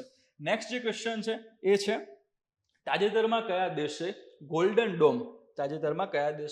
ગોલ્ડન ડોમ મિસાઇલ ડિફેન્સ સિસ્ટમની જાહેરાત કરી છે? ખૂબ જ ચર્ચામાં છે હાલમાં આ ગોલ્ડન ડોમની આપણે વાત કરીએ તો. ઓકે, કેમ? કારણ કે આ 4 દેશો તમને અહીંયા જોવા મળે છે, એમાંથી એકે આ વસ્તુનો પ્રોજેક્ટ જે છે રજૂ કરેલો છે. 2026 સુધીમાં એનું જે ફર્સ્ટ સ્ટેજ છે એ કામ કરતું શરૂ થઈ જશે. તો 4 દેશોમાંથી કયા દેશે? પ્રશ્ન ફરીથી જોઈ લેજો. તાજેતરમાં કયા દેશે ગોલ્ડન ડોમ મિસાઇલ ડિફેન્સ સિસ્ટમની જાહેરાત કરી છે? 4 ઓપ્શન છે. એ છે ઇઝરાયલ, બીજો છે ચીન, ત્રીજો છે યુએઈ અને ચોથો છે યુએસએ. અહીંયા તમારો જવાબ આવશે ડી, યુએસએ. ઓકે, યુએસએ દ્વારા આ ગોલ્ડન ડોમ મિસાઇલ ડિફેન્સ સિસ્ટમની જાહેરાત કરવામાં આવેલી છે, જેની સૌથી મહત્વની લાક્ષણિકતા શું છે? તો આની અંદર જે કામ કરવાનું છે એમાં ફક્ત અને ફક્ત ગ્રાઉન્ડ ઉપર આવેલા ઇન્ટરસેપ્ટર જે ડિવાઇસ છે એ તો ત્યાં કામ કરવાના જ છે, બરાબર, રડાર ને બધું એ તો કામ કરવાનું જ છે, પરંતુ આની સાથે સાથે અવકાશની અંદર મૂકવામાં આવેલા એવા ઉપગ્રહો એટલે કે સ્પેસની અંદર રહેલા સેટેલાઇટ્સ જે છે એ પણ આમાં સૌથી મહત્વનો ભાગ ભજવવાના છે, બરાબર. એટલે કે આમાં સૌથી મહત્વનો ભાગ કોણ ભજવશે? તો કે સેટેલાઇટ ભજવવાના છે. ઓકે, અને સેટેલાઇટ એટલે કે એનું આખું નેટવર્ક આ ગોલ્ડન ડોમની અંદર ભાગ ભજવવાનું છે. જો તમે અહીંયા આગળ જોઈ રહ્યા છો એ પ્રમાણે કે આ અમેરિકાનો વિસ્તાર ત્યાં આપેલો છે ને, વિસ્તારના ઉપર આ ગોલ્ડન ડોમ તમને જોવા મળે છે. સેમ આવી સિમિલર વસ્તુ તમે આયર્ન ડોમ તમે સાંભળી હશે, આયર્ન ડોમનું તમે નામ સાંભળ્યું હશે. એ કયા દેશ જોડે છે? તો કે ઇઝરાયલ જોડે આપણને જોવા મળે છે. ઇઝરાયલ જોડે કયું? તો કે આયર્ન ડોમ. અને એ આયર્ન ડોમ જે છે એના ઉપરથી જ પ્રેરિત થઈને આ ગોલ્ડન ડોમ નામનો જે પ્રોજેક્ટ છે એ શરૂ કરવામાં આવ્યો છે. કોના દ્વારા? તો અમેરિકા દ્વારા. જાહેરાત કોણે કરી છે? તો જાહેરાત કરવામાં આવી છે અમેરિકાના રાષ્ટ્રપતિ ડોનાલ્ડ ટ્રમ્પ દ્વારા. ઓકે, તો આ બે વસ્તુ તમે ખાસ એમાં ધ્યાનમાં લઈ લેજો. બીજી જે એક્સ્ટ્રા વસ્તુ છે એ આપણે આગળ ડીપમાં જે એક્સ્ટ્રા સ્લાઇડ છે એના વિશેથી એના ઉપરથી માહિતી મેળવશો, બરોબર. યુએસ રાષ્ટ્રપતિએ ગોલ્ડન ડોમ મિસાઇલ ડિફેન્સ સિસ્ટમની જાહેરાત કરી છે. ઓકે, તો હમણાં તમને વાત કરી એ પ્રમાણે કે કઈ રીતે ડિફેન્સ કરવામાં આવશે, એમાં સૌથી મહત્વનો ભાગ કોણ ભજવશે? તો મહત્વનો ભાગ ભજવવા વાળું હતું એ હતું સેટેલાઇટ નેટવર્ક. પરંતુ શેના માટે? તો કે મિસાઇલ ડિફેન્સ સિસ્ટમ. ઓકે, મિસાઇલો જે અલગ અલગ આવતી હશે અથવા તો હવાઈ હુમલાઓ, અહીંયા તમે એમ પણ કહી શકો છો એરિયલ ડિફેન્સ સિસ્ટમ તરીકે પણ એને તમે લઈ શકો છો, જેને આપણે ગુજરાતીમાં કહીએ તો હવાઈ હુમલાઓ સામે રક્ષણ પૂરું પાડવા માટે કોણે? તો કે USA, United states of America. જે અલગ અલગ જે રાજ્યો છે એ બધાને રક્ષણ પૂરું પાડવાનું છે. શેનાથી? તો હવાઈ હુમલાઓથી. હવાઈ હુમલા કયા કયા પ્રકારે હોઈ શકે છે? તો કાં તો કે બેલેસ્ટિક મિસાઇલ ત્યાં સામેથી આવી શકે દુશ્મન દેશ દ્વારા, કાં તો ક્રૂઝ મિસાઇલ ત્યાં આગળ આવી શકે છે. ઓકે, એના સિવાય તમે જોવા જાઓ તો ન્યુક્લિયર વેપન્સ પણ હોઈ શકે, ન્યુક્લિયર મિસાઇલ પણ ત્યાં આવી શકે છે. એના સિવાય પણ તમે જોઈ શકો એ પ્રમાણે ડ્રોન છે, નાના મોટા એ બધા જ કેટેગરીના ડ્રોન આવી જશે. પછી અલગ અલગ કોઈ પણ પ્રકારના ફાઇટર જેટ્સ, એ બધી જ વસ્તુ આની અંદર આવી જશે. ટૂંકમાં એવી કોઈ પણ વસ્તુ જે હવાઈ માર્ગે આવી રહી છે ને તમારા દેશ માટે નુકસાનકારક છે, એ બધા જ ખતરાઓ છે અને હવાઈ ખતરાઓ તરીકે ત્યાં આગળ મેન્શન કરવામાં આવશે. અને એના ઉપર કામ કરશે કોણ? તો સેટેલાઇટ એના વિશે તમને ફર્સ્ટલી ત્યાં આગળ માહિતી આપી દેશે. નીચે જે ગ્રાઉન્ડ ઉપર જે ઇન્ટરસેપ્ટર્સ મિસાઇલ છે લાગેલી હશે, બરોબર, એને ત્યાં માહિતી આપી દેશે કે ભાઈ અહીંયા આ બાજુથી આટલી કોઈ મિસાઇલ આવી રહી છે, તમારે એને તોડી પાડવાની છે. તો અહીંયા જે મિસાઇલ ડિફેન્સ સિસ્ટમની વાત કરીએ છીએ, સામે જે મિસાઇલ ત્યાં આગળ એને ઇન્ટરસેપ્ટ કરવા માટે જશે એ પણ હાઇપરસોનિક મિસાઇલ આપણને જોવા મળશે, બરાબર. તો એ વસ્તુ પણ ખાસ નોંધમાં લેવી. ત્યાં આગળ કઈ મિસાઇલનો આમાં યુઝ થશે? તો કે હાઇપરસોનિક. હવે આ બધું કરવાની જરૂર કેમ પડી? પહેલી વસ્તુ, આ બધી કરવાની જરૂર કેમ પડી? તો એનું કારણ એ છે, અમેરિકા એવો તર્ક ત્યાં આગળ આપે છે કે અમારા પણ ઘણા બધા એવા દેશો છે જે દુશ્મન દેશો છે, જેના તરફથી અમને ખતરો રહેલો છે. અમારા રાજ્યના જે નાગરિકો છે એમને ત્યાં ખતરો રહેલો છે, એટલા માટે આ સિસ્ટમ અમારી પાસે હોવી જરૂરી છે. જેમ કે એમણે જણાવ્યું એ પ્રમાણે કે ઈરાન છે, રશિયા છે, ચીન છે, ઉત્તર કોરિયા છે, આ બધા દેશો જે છે કમ્પ્લીટલી તમે જોશો તો અમેરિકાના અગેન્સ્ટ તમને જોવા મળશે. અને ઘણી બધી વખતે તો તમે સાંભળ્યું છે ન્યૂઝમાં કે ઉત્તર કોરિયા દ્વારા ધમકીઓ આપવામાં આવે છે અમેરિકાને કે અમે પરમાણુ મિસાઇલ તમારા ઉપર મારી દેશું, એમ કે બરોબર, માપમાં રહેજો, સીધા રહેજો, એમ કે. એટલે આ દેશ જે છે સરખી રીતે તો ચર્ચા કોઈ જગ્યાએ કરી ના શકતું હોય તો એવું ઉત્તર કોરિયા છે. કેમ? કારણ કે ત્યાંનો તાનાશાહ, એ કોઈની વાત ધ્યાન ઉપર લઈને ફરે એવો માણસ નથી. સેમ અમેરિકામાં પણ એવું છે. ડોનાલ્ડ ટ્રમ્પ, એને પણ ઘણી બધી વખતે એમ કહેવામાં આવે છે કે કોઈની વાત ત્યાં આગળ ધ્યાન ઉપર લેતો નથી, પોતાની મનમાની કરે છે. પણ એનો પણ બાપ ઓલું છે, બરોબર, જે કિમ જોંગ ઉન જે કહેવાય છે, જે ઉત્તર કોરિયાનો તાનાશાહ છે, બરાબર. તો એને ઘણી બધી વખતે અમેરિકાને ધમકી આપી છે કે સીધા રહેજો નહીં તો મિસાઇલ ફેંકી દેશું, બરાબર.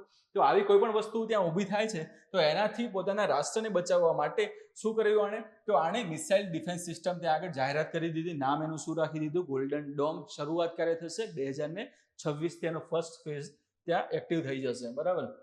આ સિસ્ટમ જે છે ઇઝરાયલના આયર્ન ડોમથી પ્રેરિત છે, પરંતુ તેમાં દુશ્મન મિસાઇલોને નિશાન બનાવવા માટે સર્વેલન્સ સેટેલાઇટ, આ ખાસ વસ્તુ જે એક્સ્ટ્રા એડ થાય છે શેમાં? ગોલ્ડન ડોમમાં, કે સર્વેલન્સ સેટેલાઇટ અને ઇન્ટરસેપ્ટર સેટેલાઇટ બંનેનો સમાવેશ થશે. તો અહીંયા તમે જોઈ રહ્યા છો એ પ્રમાણે હવે આ ફોટોગ્રાફમાં તમે જોજો, આગળ નીચે વિસ્તાર આપેલો છે. આ તમને આખો આ ડોમનો ભાગ ત્યાં બતાવેલો છે કે આટલા ભાગમાં કોઈ પણ ત્યાં, એટલે અહીંયાથી નજીકમાં, અહીંથી અંદર કોઈ એન્ટ્રી કરીને નહીં જઈ શકે. જો એન્ટ્રી કરવા જાય છે તો ત્યાં સુધીમાં આ ઇન્ટરસેપ્ટ કરી લેશે. કોના દ્વારા ઇન્ટરસેપ્ટ કરવામાં આવશે? તો કે સેટેલાઇટ દ્વારા, બરાબર. તો બીજી મહત્વની વસ્તુ આમાં એ પણ આવે છે કે સેટેલાઇટ જે છે એ આ પ્રમાણે ત્યાં અવકાશમાં એક યુદ્ધ ક્ષેત્રનું પણ નિર્માણ કરી શકે એમ છે. આ વસ્તુ કોણે ત્યાં આગળ ચિંતા વ્યક્ત કરી હતી? તો કે ચીન અને રશિયા દ્વારા આ ચિંતાને વ્યક્ત કરવામાં આવી છે કે આવનારા સમયમાં અવકાશને એક યુદ્ધ ક્ષેત્ર તરીકે પણ આ જે ગોલ્ડન ડોમ છે એ જાહેર ત્યાં કરી શકે એમ છે, બરાબર. તો એના વિશે આપણે જોઈ લઈએ આગળ. તો ખાસ કરીને વાત કરી હવાઈ હુમલા છે, બરાબર. હુમલાઓ જે પણ થઈ રહ્યા છે, સેટેલાઇટ અને ત્યાં આગળ સર્વેલન્સ એટલે કે એને દેખરેખ રાખશે, એના વિશે માહિતી આપશે અને પછી ઇન્ટરસેપ્ટ કરવાનું કામ થશે. હવે ઉદ્દેશ્ય પ્રમાણે એને જોવા જઈએ તો હવાઈ હુમલાઓને શોધવાનું કામ કરશે કોણ? તો કે આ ગોલ્ડન ડોમ. એને પહેલા શોધશે કયો ખતરો આવી રહ્યો છે, બરોબર. એના પછી એને ટ્રેક કરશે કે કઈ બાજુ આ મિસાઇલ જઈ રહી છે. ઓકે, એ મિસાઇલ નીચે જો આવી જાય છે, અમેરિકાના કોઈ રાજ્યમાં કોઈ વિસ્તારમાં આવી જાય છે, તો આવ્યા બાદ કોઈ પણ એવો વિસ્તાર છે જે જગ્યાએ લોકો રહેતા હોય એ જગ્યાએ પડી રહી છે કે પછી કોઈ દૂર સમુદ્રમાં કે પછી કોઈ જંગલમાં પડી રહી છે. જો જંગલમાં અથવા વેરાન પ્રદેશમાં પડતી હોય એવી મિસાઇલ, બરોબર, તો એને પછી ત્યાં પડવા દેવામાં આવે છે, એને ઇન્ટરસેપ્ટ કરવા દેવામાં આવશે નહીં. ઓકે, તો એને ટ્રેક કરવામાં આવે છે. ટ્રેક કર્યા બાદ એની ગતિ, એની દિશા જાણ્યા બાદ એને ઇન્ટરસેપ્ટ કરવામાં આવશે. લાસ્ટ જે વાત કરી કે ટ્રેક કરી લીધું અને ટ્રેક કર્યા બાદ સંભવિત રીતે અટકાવવા માટે સેકન્ડો ઉપગ્રહોનું નેટવર્ક બનાવવું. ખાસ કરીને વાત બધી શેના ઉપર આવશે? ઉપગ્રહ ઉપર જ વળીને ત્યાં આગળ આવશે. આમણે જાહેરાત કરી હતી આ ગોલ્ડન ડોમની ત્યાં આગળ વાત એણે કરેલી છે. ઓકે, હવે એના ઉપર ત્યાં આગળ જે મેઇન જે કન્સર્ન જે રેઝ કર્યો છે કોણે? તો કે રશિયા અને ચીને ગોલ્ડન ડોમ જે ખ્યાલની જે ટીકા કરી હતી એમણે, અને કહ્યું હતું કે તે અવકાશને યુદ્ધ ક્ષેત્રમાં ફેરવવાનું જોખમ ધરાવે છે. કેમ? કારણ કે આ બધું ક્યાં થવાનું છે? આ બધું અવકાશમાં જ થવાનું છે, એટલા માટે. ઓકે, અને 1966ની જે બાહ્ય અવકાશ સંધિ જે છે એની ભાવનાની વિરુદ્ધ આ જોવા મળે છે. કેમ? કારણ કે એ જણાવે છે કે રાજ્યો જે છે પરમાણુ શસ્ત્રો અથવા સામૂહિક વિનાશના અન્ય શસ્ત્રો ભ્રમણ કક્ષામાં અથવા અવકાશી પદાર્થો પર મૂકશે નહીં અથવા તેમને બાહ્ય અવકાશમાં સ્થાનાંતરિત કરશે નહીં. આ કોણ મેન્શન કરાવડાવે છે ખાસ કરીને? તો કે 1966ની આઉટર સ્પેસ ટ્રીટી, બરોબર. આ ખાસ ધ્યાનમાં લેવાનું છે કે 1966ની જે બાહ્ય અવકાશ સંધિ હતી એને અંતર્ગત આ બધી વસ્તુ નક્કી કરવામાં આવી છે. તમે કદાચ તમે વાંચ્યું હશે, તમને એના વિશે ખ્યાલ પણ હશે કે આ સંધિ શું કહેવા માંગે છે. 1966માં આવે છે, 67થી એનો અમલ થાય છે. ભારત પણ એમાં 67થી જોડાયેલું છે. એ સ્પષ્ટ ત્યાં કરે છે કે કોઈ પણ દેશ જે છે એ અવકાશમાં રહેલા પિંડ એટલે અલગ અલગ ત્યાં આગળ પદાર્થો છે, અલગ અલગ ત્યાં ગ્રહો ઉપગ્રહોની વાત કરવામાં આવે છે અને ચંદ્રની પણ એમાં વાત કરી દીધી છે કે એના ઉપર પોતાની માલિકી જાહેર કરી શકશે નહીં, બરાબર. જેમ કે હાલમાં અમેરિકાની આપણે વાત કરી છે, કાલે ઉઠીને અમેરિકા એમ કહી જાય કે ના, ચંદ્ર હવે અમારો છે, તમે કંઈ કરી લેશો નહીં. તો એ વખતે બધી દુનિયા ક્યાં જશે, લોકો ક્યાં જશે? તો એવું કોઈ પણ પ્લેટફોર્મ ઊભું કરવું જેના અંતર્ગત આ બધા દેશો ત્યાં આવી જતા હોય, એ બધાના જે નિયમો શરતો છે માનતા હોય. તો એવું કોણ છે? તો કે 1966ની બાહ્ય અવકાશ સંધિ જે છે એ તેમાં સારું એવું કામ કરે છે. તો એના ઉપરથી શું છે કે ગ્રહો છે, ઉપગ્રહો છે, ચંદ્ર છે, એના ઉપર સર્વેનો સમાન અધિકાર છે. સર્વે દેશો ત્યાં આગળ અન્વેષણ કરી શકે છે, સંશોધન કરી શકે છે. બીજી મહત્વની વસ્તુ, આ તમે જે સંશોધન કે અન્વેષણ જે કરવાના છો એ શાંતિપૂર્વક રીતે થવું જોઈએ. ટૂંકમાં એમાં તમારે કોઈ હથિયાર નથી લઈ જવાના કે કોઈ બીજાને નુકસાન થઈ જાય એવી વસ્તુઓ તમારે ત્યાં લઈ જવાની નથી. ટૂંકમાં શું કહેવામાં આવે છે કે સેટેલાઇટ કે એવી તમે કોઈ પણ વસ્તુ મૂકો છો તો એ કોઈને નુકસાન કરતી ન હોવી જોઈએ, એ હથિયાર કેરી કરતી ન હોવી જોઈએ અને શાંતિપૂર્વક રીતે ઉપયોગ કરવાનો છે. તો અહીંયા જે ગોલ્ડન ડોમની અંદર જે વિભાવના છે એ સ્પષ્ટ તમને જોવા મળશે કે આ સેટેલાઇટ જ બધું કામ કરશે. સેટેલાઇટ શું કરશે? સર્વેલન્સ કરશે. અને સેટેલાઇટ શું કરશે? તો કે ઇન્ટરસેપ્ટ પણ કરશે. એટલા માટે જે અવકાશની અંદર જે શાંતિપૂર્વક અવકાશનો ઉપયોગ કરવાનું જે ત્યાં જે શરત છે, જે નિયમ છે, આ બાહ્ય અવકાશ સંધિની અંદર એનું ઉલ્લંઘન થતું જોવા મળે છે ને એને આધારે જ આ રશિયા અને ચીને આ વસ્તુ કીધી હતી કે ભાઈ આ તમે ધ્યાનમાં લો, બરોબર. આની અંતર્ગત તમે બીજું જોવા જાઓ તો ચંદ્રની વાત કરી દીધી આપણે, બાહ્ય અવકાશ શાંતિપૂર્ણ ઉપયોગની પણ હમણાં આપણે વાત કરી.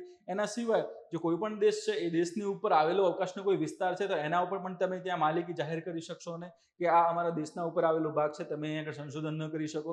એ બધી વસ્તુ પણ આઉટર સ્પેસ ટ્રીટીની અંદર આવી જશે.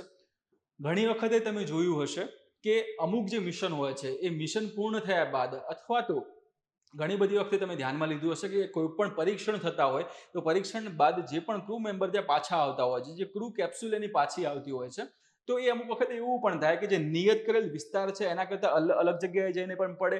અને એ અલગ જગ્યાએ, જેમ કે અમેરિકા અને રશિયાની આપણે વાત કરીએ કે અમેરિકા ચીનની વાત કરીએ તો બંને વચ્ચે સરખા એવા સંબંધો નથી, બરોબર. પરંતુ આ કોઈ પણ પરીક્ષણ કે કોઈ પણ મિશનના અંતર્ગત કોઈ પણ એવો ક્રૂનો જો વિસ્તાર અમેરિકાનો ક્રૂ હોય અને એ ત્યાં ચીનના કોઈ પણ વિસ્તારમાં ત્યાં પડે છે તો ચીન એને માન સન્માન ભેર જે અવકાશ યાત્રીઓ છે એને અમેરિકાને પરત કરશે. કેમ? કારણ કે અમેરિકાના છે એટલા માટે. તો ખાસ કરીને એવી દુશ્મની એ વખતે રાખવાની નથી, અવકાશ યાત્રી સાથે એવી દુશ્મની રાખવાની નથી.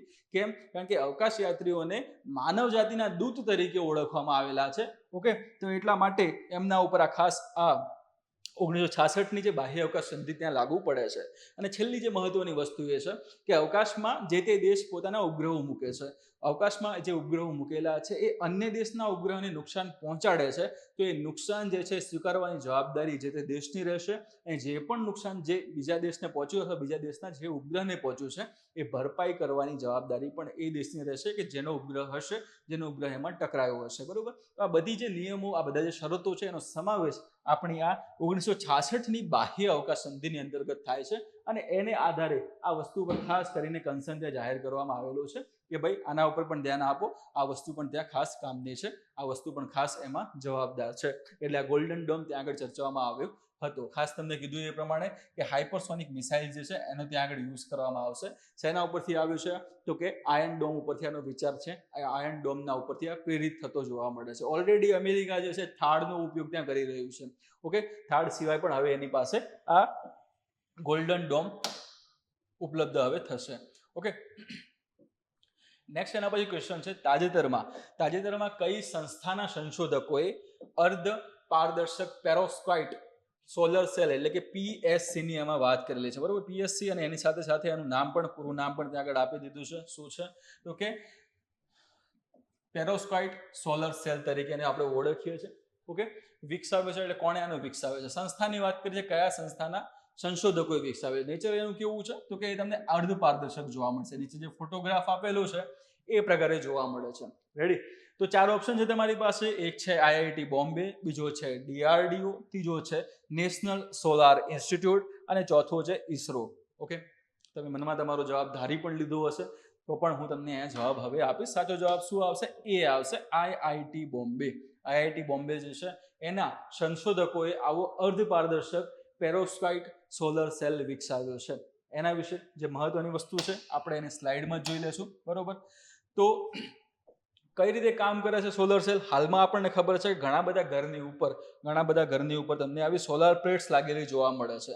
એની અંદર સિલિકોનનો પણ ઉપયોગ થયેલો હોય છે, ઘણા બધા અર્ધવાહકોનો ઉપયોગ થતો આપણને જોવા મળે છે.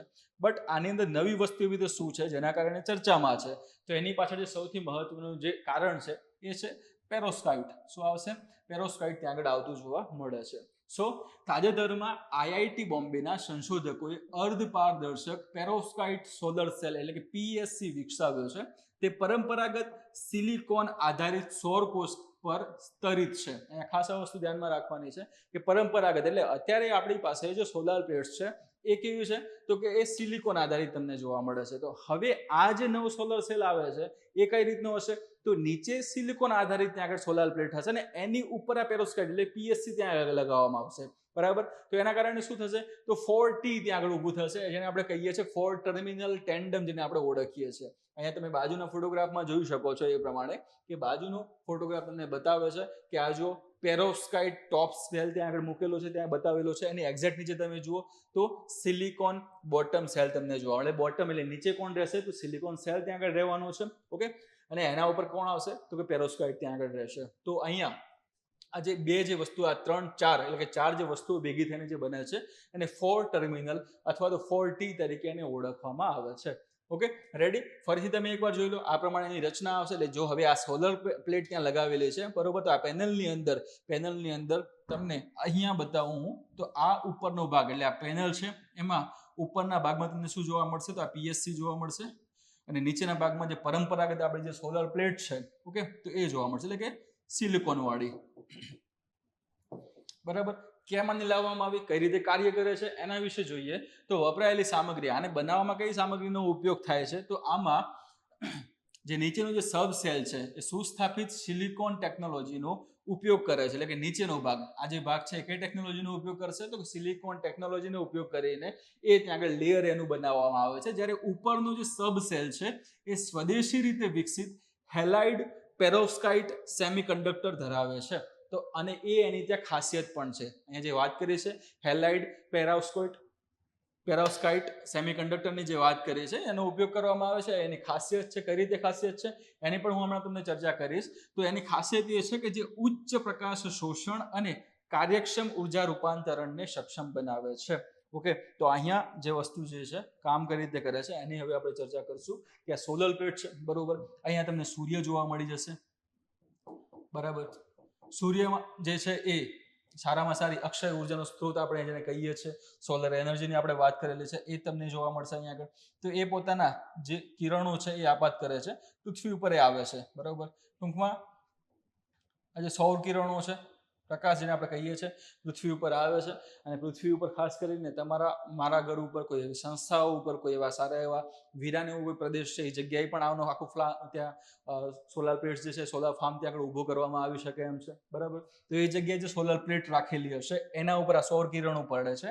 પડવાના કારણોસર એ જે સૌર કિરણો એટલે આમાં તમને કિરણોમાં પણ તમને ખાસ કરીને કણ તો ફોટોન્સ તમને જોવા મળશે. બરાબર, તો ફોટોન્સ ત્યાં આગળ સંગ્રહિત થાય છે, ફોટોનનું શોષણ થતું જોવા મળે છે. એટલે આ જે પણ જે પ્રકાશના જે કણો જે છે, પ્રકાશના કણ જેને ફોટોન તરીકે ઓળખવામાં આવે છે, તો આ ફોટોન અંદર આવશે ત્યાં એને સંગ્રહ થતો જોવા મળે છે. અને સંગ્રહ થયા બાદ એ આગળ જતા ઇલેક્ટ્રોનની અંદર અથવા તો વીજળીની અંદર કન્વર્ટ થતા આપણને જોવા મળે છે. આ સિમ્પલ વસ્તુ છે શેના અંતર્ગત? તો પરંપરાગત સોલર પ્લેટની અંદર. હવે અહીંયા શું આવશે કે તમે હવે આ જે પ્લેટ છે એના ઉપર તમે નવું લેયર ઊભું કરી નાખો. કયું છે? PSC નું, એટલે કે પેરોસ્કાઇટ ટોપ સેલ તમને જોવા મળશે ટોપમાં. એટલે કે નીચે સિલિકોન વાળું જે છે એ તો ઓકે છે, એને રહેવા દો, એ તો પોતાનું કામ સારું એવું કરે છે. પરંતુ એના ઉપર તમે આ PSC લઈ આવો તો એનાથી શું થશે? તો અહીંયા જે પણ શોષણ જે થતું હતું, જે પણ સૌર ઉર્જાનું ત્યાં શોષણ થતું હતું, એના કરતાં PSC નું સ્તર ઉપર આવી જવાના કારણોસર 20 થી 30% વધારે સારી એવી સૌર ઉર્જાનું શોષણ થતું જોવા મળશે અને સારી એવું તે સંગ્રહ પામતા પણ જોવા મળશે. બરાબર, તો તો આ બે વસ્તુ ત્યાં આગળ આવશે. એમાં ઇલેક્ટ્રોનની વાત કરીએ છીએ આપણે, ઇલેક્ટ્રોન ત્યાં ચાર્જ થતા જોવા મળશે આમાં, બરાબર. પછી ત્યાં ટ્રાન્સપોર્ટ થતો જોવા મળશે. ઇલેક્ટ્રોન ટ્રાન્સપોર્ટ લેયર એક તો આવે છે આની અંદર, ઓકે. આમાં એક લેયર આવે છે ETL, ઇલેક્ટ્રોન ટ્રાન્સપોર્ટ લેયર એને કહેવામાં આવે છે, અને બીજું આવે છે હોલ ટ્રાન્સપોર્ટ લેયર, HTL તરીકે એને ઓળખવામાં આવે છે. તો હવે આ પ્રક્રિયા તમને બતાવું છું એ પ્રમાણે કે આ ફોટોન્સ નીચે આવે છે, બરાબર. આ પ્લેટ્સ હવે પરંપરાગત પ્લેટ છે એવું તમે ભૂલી જાઓ, એને તમે ધારી લો કે આ PSC છે ત્યાં આગળ, બરાબર. તો એના ઉપર જે પણ સૌર ઉર્જા ત્યાં પડી છે એ સૌર ઉર્જાનું સારામાં સારું એ શોષણ કરી લે છે. શોષણ કરવાના કારણોસર અંદરની તરફ જે ઇલેક્ટ્રોન છે એટલે ફોટોન જે છે એ ઇલેક્ટ્રોનમાં ત્યાં આગળ કન્વર્ટ થતો આપણને જોવા મળે છે. એ ઇલેક્ટ્રોન જે હતા એને ચાર્જ કરશે ત્યાં આગળ, બરાબર. ચાર્જ કર્યા બાદ ઇલેક્ટ્રોન જે છે એ ઇલેક્ટ્રોન આ ETL એટલે કે એક તરફ દિશામાં પ્રયાણ કરતા જોવા મળે છે, જેને આપણે ETL તરીકે ઓળખ્યા, એટલે કે એને ઇલેક્ટ્રોન ટ્રાન્સપોર્ટ લેયર તરીકે આપણે ઓળખીએ છીએ. જ્યારે બીજું સામેની તરફ હોલ ટ્રાન્સપોર્ટ લેયર આવશે HTL, એ એનાથી વિરુદ્ધ દિશામાં ગતિ કરતું જોવા મળે છે. તો આમ વિરુદ્ધ દિશામાં ગતિ કરવાના કારણોસર વિદ્યુત પ્રવાહ ત્યાં આગળ ઉત્પન્ન થતો જોવા મળે છે, દબાણ ઉત્પન્ન થતું જોવા મળે છે, અને એના પરિણામે નીચે સર્કિટમાં વીજળી ઉત્પન્ન થતી જોવા મળશે, બરાબર. તો આખી પ્રક્રિયા ત્યાં આગળ આ પ્રકારે એમાં પૂર્ણ થશે અને છેલ્લે તમને ઇલેક્ટ્રિસિટી મળશે. ટૂંકમાં પરંપરાગત સોલર પ્લેટ છે એના કરતાં વધારે સારી એવી વીજળી આનાથી ઉત્પન્ન થઈ શકે એમ છે. તો એવી શોધ આપણા જે IIT બોમ્બે જે વાત કરીએ એના વૈજ્ઞાનિકો, એના સંશોધકો કરેલી જોવા મળે છે, ઓકે. તો એ પ્લસ પોઈન્ટ આપણે એને ગણી શકીએ. હવે એમાં તમે જુઓ તો પેરોસ્કાઇટ સોલર સેલ એટલે કે PSC ની વાત કરી, એ ફોટોવોલ્ટેઇક એટલે કે PV ટેકનોલોજીનો એક પ્રકાર છે. જેમ કે આ તમે જુઓ ફોટોવોલ્ટેઇક જ છે, બરોબર. સોલાર પ્લેટની આપણે વાત કરીએ તો એનો જ પ્રકાર આ રહેશે. એમાં શું આવશે, આના ઉપર PSC નું સ્તર તમારે ચડાવી દેવાનું છે, બરાબર. જે સૂર્યપ્રકાશને વીજળીમાં રૂપાંતરિત કરવા માટે પેરોસ્કાઇટ્સ નામના સ્ફટિક માળખાનો ઉપયોગ કરે છે. આ સ્ફટિકો ખનિજ કેલ્શિયમ ટાઇટેનિયમ ઓક્સાઇડ એટલે કે CaTiO3 ની રચનાને શેર કરે છે અને તેમને ઓપ્ટિકલ, વિદ્યુત અને અર્ધવાહક ગુણધર્મોની વિશાળ શ્રેણી ધરાવવા માટે એન્જિનિયર્ડ કરી શકાય છે, બરોબર. તો ફાયદાની મેં તમને વાત કરી એ પ્રમાણે કે આટલા એના ફાયદા છે. સારામાં સારી એવી ઉર્જા તમે આમાંથી જનરેટ કરી શકો છો, ક્લીન એનર્જી તમે જનરેટ કરી શકો છો. બટ સમસ્યા શું છે, ઇસ્યુ શું છે, તો અહીંયા તમને સમસ્યામાં એ વસ્તુ જોવા મળશે કે આ PSC નું સ્તર ઉપર ચડાયેલું હશે, બરોબર. નોર્મલ સોલર પ્લેટ છે એના પર PSC નું સ્તર જો ચડાયેલું હશે તો એ ભેજ અને ગરમીની પરિસ્થિતિમાં એ ખરાબ થઈ જવાની શક્યતાઓ એ ધરાવે છે, બરાબર. એટલે કે ખૂબ જ ઓછા સમયમાં આ ખરાબ પણ એ થઈ શકે છે. એટલે પહેલી વસ્તુ એ આવી. બીજી વસ્તુ જે કન્સર્ન જે છે એ માનવજાત અને પર્યાવરણ સાથે સંબંધિત છે, કારણ કે આ પેરોસ્કાઇટ છે એની અંદર લેડનો ઉપયોગ થયેલો છે, એટલે કે સીસાનો ઉપયોગ એમાં કરેલો છે, જે પર્યાવરણ માટે અને માનવ આરોગ્ય માટે નુકસાનકારક છે. એટલા માટે એ વસ્તુને પણ ખાસ મેન્શન કરવામાં આવે છે કે ભાઈ આ પણ એક સમસ્યાનો સ્ત્રોત છે, બરાબર. ત્રીજી વસ્તુની ટકાઉ ક્ષમતાની જો વાત કરીએ હાલમાં, તો હજુ નવી ટેકનોલોજી શોધાઈ છે, એટલા માટે કેટલા વર્ષ સુધી ટકી શકે છે એ આપણે હાલમાં અંદાજો કરી શકીએ નહીં. એના ઉપર ત્યાં સંશોધન થાય, એના પછી વસ્તુ આપણે સામે આવે, ઓકે. એક્સપેરિમેન્ટ થશે, અવલોકન લેવાશે, પછી આપણને ખબર પડશે કેટલા વર્ષ સુધી આ ટકી શકે છે. ટૂંકમાં હાલમાં બે વસ્તુ ખાસ જોવા મળે છે કે સીસુનો આની અંદર ઉપયોગ થયેલો છે, લેડનો આની અંદર ઉપયોગ થયેલો છે, જે માનવજાતિ અને પર્યાવરણ માટે નુકસાનકારક છે. અને અન્ય જે વસ્તુ વાત કરી તમને એ મુજબ કે ભેજ અને ગરમી સારી એવી રીતે સહન કરી શકે એમ નથી, એટલા માટે જલ્દી બગડી જવાની સંભાવનાઓ ધરાવે છે, ઓકે. બાકી સસ્તા તમે જોવા જાઓ, સસ્તા કેટલા છે, તો આ સોલર પ્લેટ તમે લગાવો એના કરતાં વધારે તમને સસ્તું પડશે, સારી એવી એનર્જી પણ ઉત્પન્ન કરી આપશે. એમ ફાયદા તમને એના ઘણા બધા જોવા મળશે, બટ નુકસાન તમને કીધું એ પ્રમાણે, સમસ્યા તમને જે કીધી એ પ્રમાણે પણ આમાં જોવા મળે છે, ઓકે દોસ્ત. નેક્સ્ટ એમાં ક્વેશ્ચન આપણે લઈએ. નેક્સ્ટ ક્વેશ્ચન છે, કઈ સંસ્થાએ ભારત ફોરકાસ્ટિંગ સિસ્ટમ એટલે કે BFS વિકસાવી, જે 2025માં શરૂ કરાયેલ વિશ્વની સૌથી વધુ રેઝોલ્યુશન વાળી હવામાન આગાહી સિસ્ટમ છે, બરાબર. અહીંયા આગળ ખાસ વાત કરી છે BFS, બરાબર. તો સિમ્પલ વસ્તુ ત્યાં આગળ થઈ જશે. અલગ અલગ તમને સંસ્થાઓ જે આપેલી છે એ સંસ્થાઓ વિશે તમે ક્યાંક ને ક્યાંક વાંચેલું હશે, ક્યાંક ને ક્યાંક તમને એના વિશે માહિતી હશે પણ ખરી, તો એને આધારે પણ તમે આ પ્રશ્નનો સીધો જવાબ ત્યાં લાવી શકો એમ છો, ઓકે. ફરીથી ક્વેશ્ચન જોઈ લો, કઈ સંસ્થાએ ભારત ફોરકાસ્ટિંગ સિસ્ટમ, નામ શું છે આનું, BFS ત્યાં આગળ નામ છે એનું, બરોબર, વિકસાવી છે, જે 2025માં શરૂ કરાયેલ વિશ્વની સૌથી વધુ, તો આ એક એની ત્યાં ખાસિયત બને છે, ઓકે. એટલે ઘણા બધા વિશ્વના ઘણા બધા દેશો છે જે ભારત સાથે અમુક ક્ષેત્રમાં, અમુક ટેકનોલોજીના ક્ષેત્રમાં પ્રતિસ્પર્ધક ત્યાં બની રહેલા છે, આપણે સાથે સ્પર્ધા કરતા જોવા મળે છે. એટલા માટે આ ખૂબ જ સારી એવી વાત કહેવાય ભારત માટે, બરાબર. તો વિશ્વની સૌથી વધુ રેઝોલ્યુશન વાળી હવામાન આગાહી સિસ્ટમ લોન્ચ કરી છે અથવા તો વિકસાવી છે? 4 ઓપ્શન છે: ઇસરો, NCMRWF નોઈડા, IMD દિલ્હી અને IITM પુણે. અહીંયા જે 4 ઓપ્શન છે એમાંથી તમારો જવાબ આવશે ડી, IITM પુણે.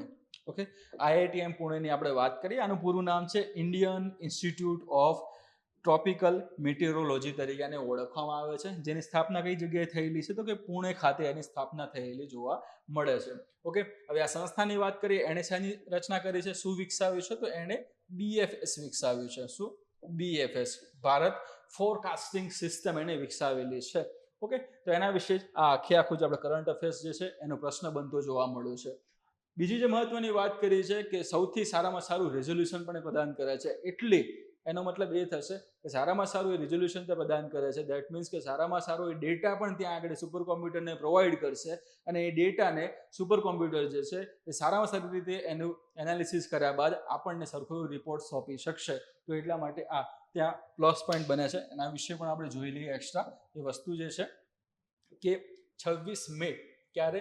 26 મે 2025 રોજ શરૂ કરાયેલ ભારત ફોરકાસ્ટિંગ સિસ્ટમ BFS, બરાબર, ટૂંકમાં આ BSF ના કરી નાખતા પછી કે BSF આપણે BFS છે અહીંયા આગળ. ઓકે, તો એ ભૂલ ના કરતા.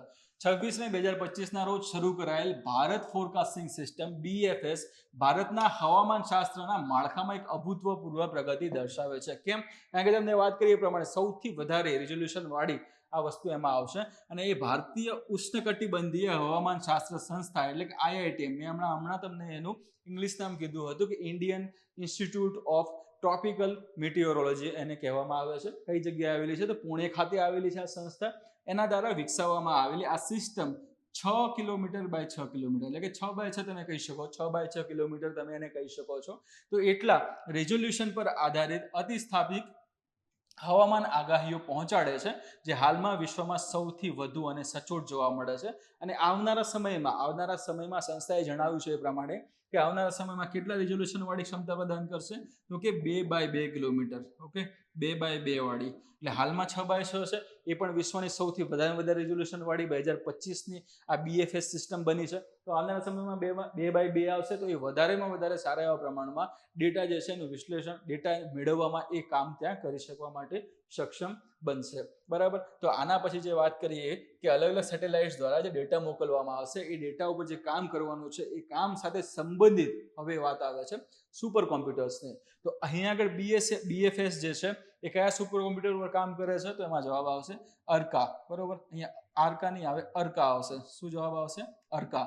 અર્કા પર કાર્ય કરે છે. એટલે કે ટૂંકમાં IITM પુણે જે છે એ કયા સુપર કોમ્પ્યુટરનો આના માટે ઉપયોગ કરવાનું છે? તો એ જે સુપર કોમ્પ્યુટરનો ઉપયોગ કરવાનું છે એનું નામ છે અર્કા. બરોબર, એના પર કાર્ય કરે છે, જે 11.77 એટલે પેટાફ્લોપ્સની ઝડપ એ ધરાવે છે. ઓકે, અને 33 પેટાબાઇટ્સની સ્ટોરેજથી એ સજ્જ છે. ટૂંકમાં તમે એને કહી શકો કે આ સારામાં સારી HPC તમે એને કહી શકો એને. બરોબર, ઓકે, તો અર્કાની ત્યાં આગળ વાત કરી દીધી. એના પછી તમે એ પણ સાંભળ્યું હશે કે આ જગ્યાએ એટલે કે પુણે ખાતે તમને પ્રત્યુષ અને મિહિર પણ જોવા મળતા હતા. બરાબર, તો જે બંને આ સુપર કોમ્પ્યુટરની વાત કરીએ, પ્રત્યુષ અને મિહિર, એ પણ હવામાન ક્ષેત્ર સાથે જ સંકળાયેલા છે બંને સુપર કોમ્પ્યુટર. અને હવે આ ત્રીજાની વાત કરીએ તો અર્કા ત્યાં આગળ આવશે. એ પણ તમારે એને ધ્યાનમાં તમારે લેવાનું છે. ઓકે, તો એ અર્કા આવી ગયો. સ્પીડની વાત કરી છે. હવે કામ શું કરશે કે ડેટા પ્રોસેસિંગ સમયને 10 કલાકથી ઘટાડીને માત્ર 4 કલાકમાં કરે છે. કોણ આ કામ કરે છે? તો અર્કા. ઓકે, આજે સુપર કોમ્પ્યુટરની વાત કરીએ છીએ એની ક્ષમતા એ છે કે પહેલા શું હતું, જે પહેલા જે અલગ અલગ સુપર કોમ્પ્યુટર હતા એને જે પણ ડેટા મળતો હતો એ ડેટાના ઉપર પ્રોસેસ એને કરવું પડે. પ્રોસેસ કર્યા બાદ એક રિપોર્ટ ત્યાં આગળ આપતું હતું. બરોબર, આ શું કરી શકે છે અર્કા? તો એ 10 કલાકની જગ્યાએ આ આખી પ્રક્રિયા કેટલા કલાકમાં પૂરી કરી નાખશે? તો 4 કલાકમાં. 4 કલાકમાં એ ડેટાને પ્રોસેસ કરી નાખશે.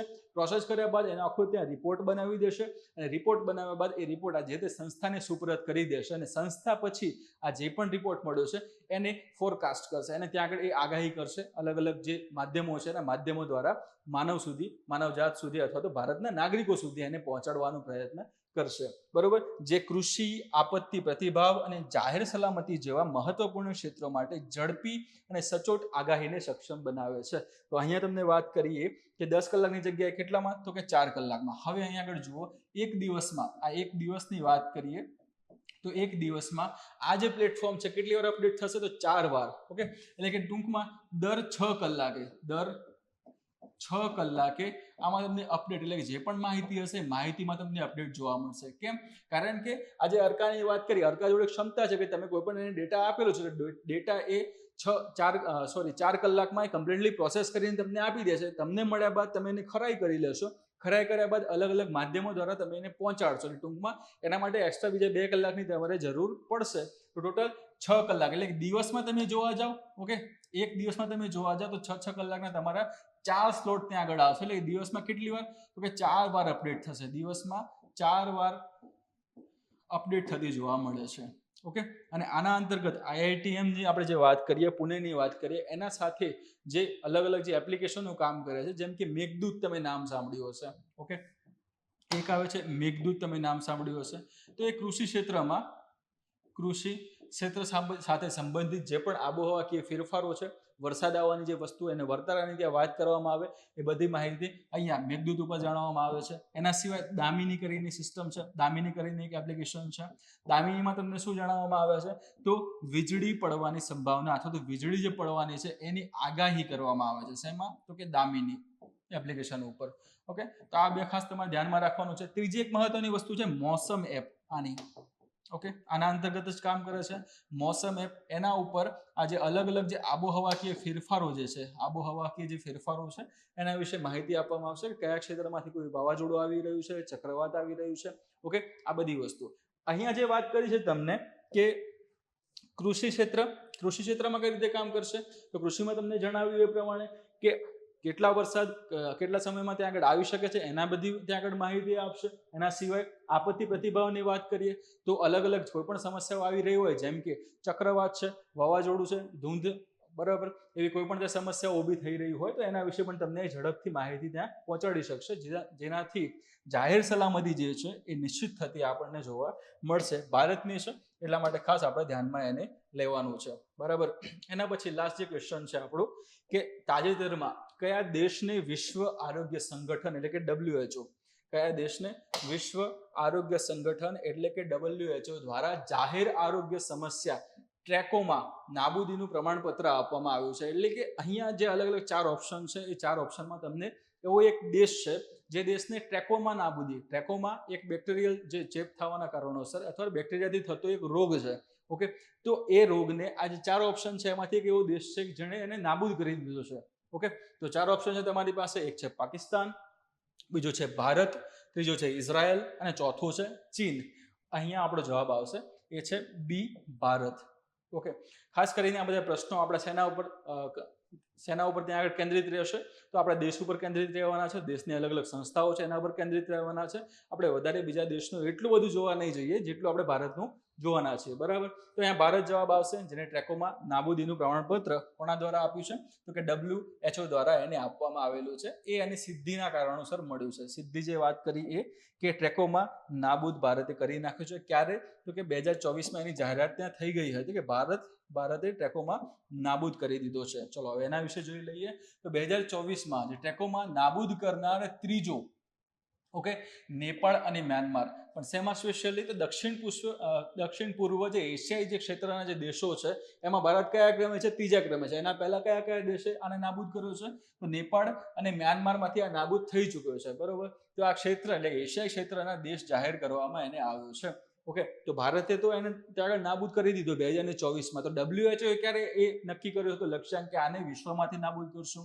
તો WHO જે છે એને 2030 સુધીમાં આ ટ્રેકોમાં જે છે એને વર્લ્ડ વાઇડ ત્યાં નાબૂદ કરવાનું લક્ષ્યાંક એને રાખેલું છે. ભારતે 2024માં કરી નાખ્યું છે અને WHO દ્વારા 2030માં આને નાબૂદ કરવાનું લક્ષ્યાંક રાખવામાં આવેલું છે. હવે આ ટ્રેકોમાં રોગ વિશે આપણે વાત કરી લઈએ. શું છે વસ્તુ, કઈ રીતે કામ કરે છે અને કઈ રીતે એની અસરો હોય છે. કારણ તમે એનું જોવા જશો તો આ રોગ જે છે એ ક્લેમિડિયા ટ્રેકોમેટિસ નામના બેક્ટેરિયમથી થતો આંખનો રોગ છે. બરાબર. એટલે સ્પષ્ટ વસ્તુ એક થઈ ગઈ. કોઈ પણ રોગ ત્યાં આગળ મૂકેલો હોય તો ઘણી વખતે પરીક્ષામાં એના સાથે વિધાનો પણ રહેલા હોય છે કે આ રોગ શરીરના આ અંગને લાગુ પડે છે અથવા તો એ અંગને થતો જોવા મળે છે. તો અહીંયા ટ્રેકોમાં શેના સાથે સંબંધિત રોગ છે? તો કે આંખ સાથે સંબંધિત રોગ છે. એક વસ્તુ આપણે અહીંયા એક ક્લિયર થશે. શેના કારણે થાય છે? તો ક્લેમિડિયા ટ્રેકોમેટિસ નામના બેક્ટેરિયમ એટલે કે બેક્ટેરિયાથી થતો આ રોગ છે, આંખનો રોગ છે, બરાબર, જેને WHO દ્વારા ઉપેક્ષિત ઉષ્ણકટિબંધીય રોગ તરીકે ઓળખવામાં આવે છે. અસર તમે એની જોવા જાવ તો ઉલટાવી ન શકાય તેવું અંધત્વ એની અસરો છે.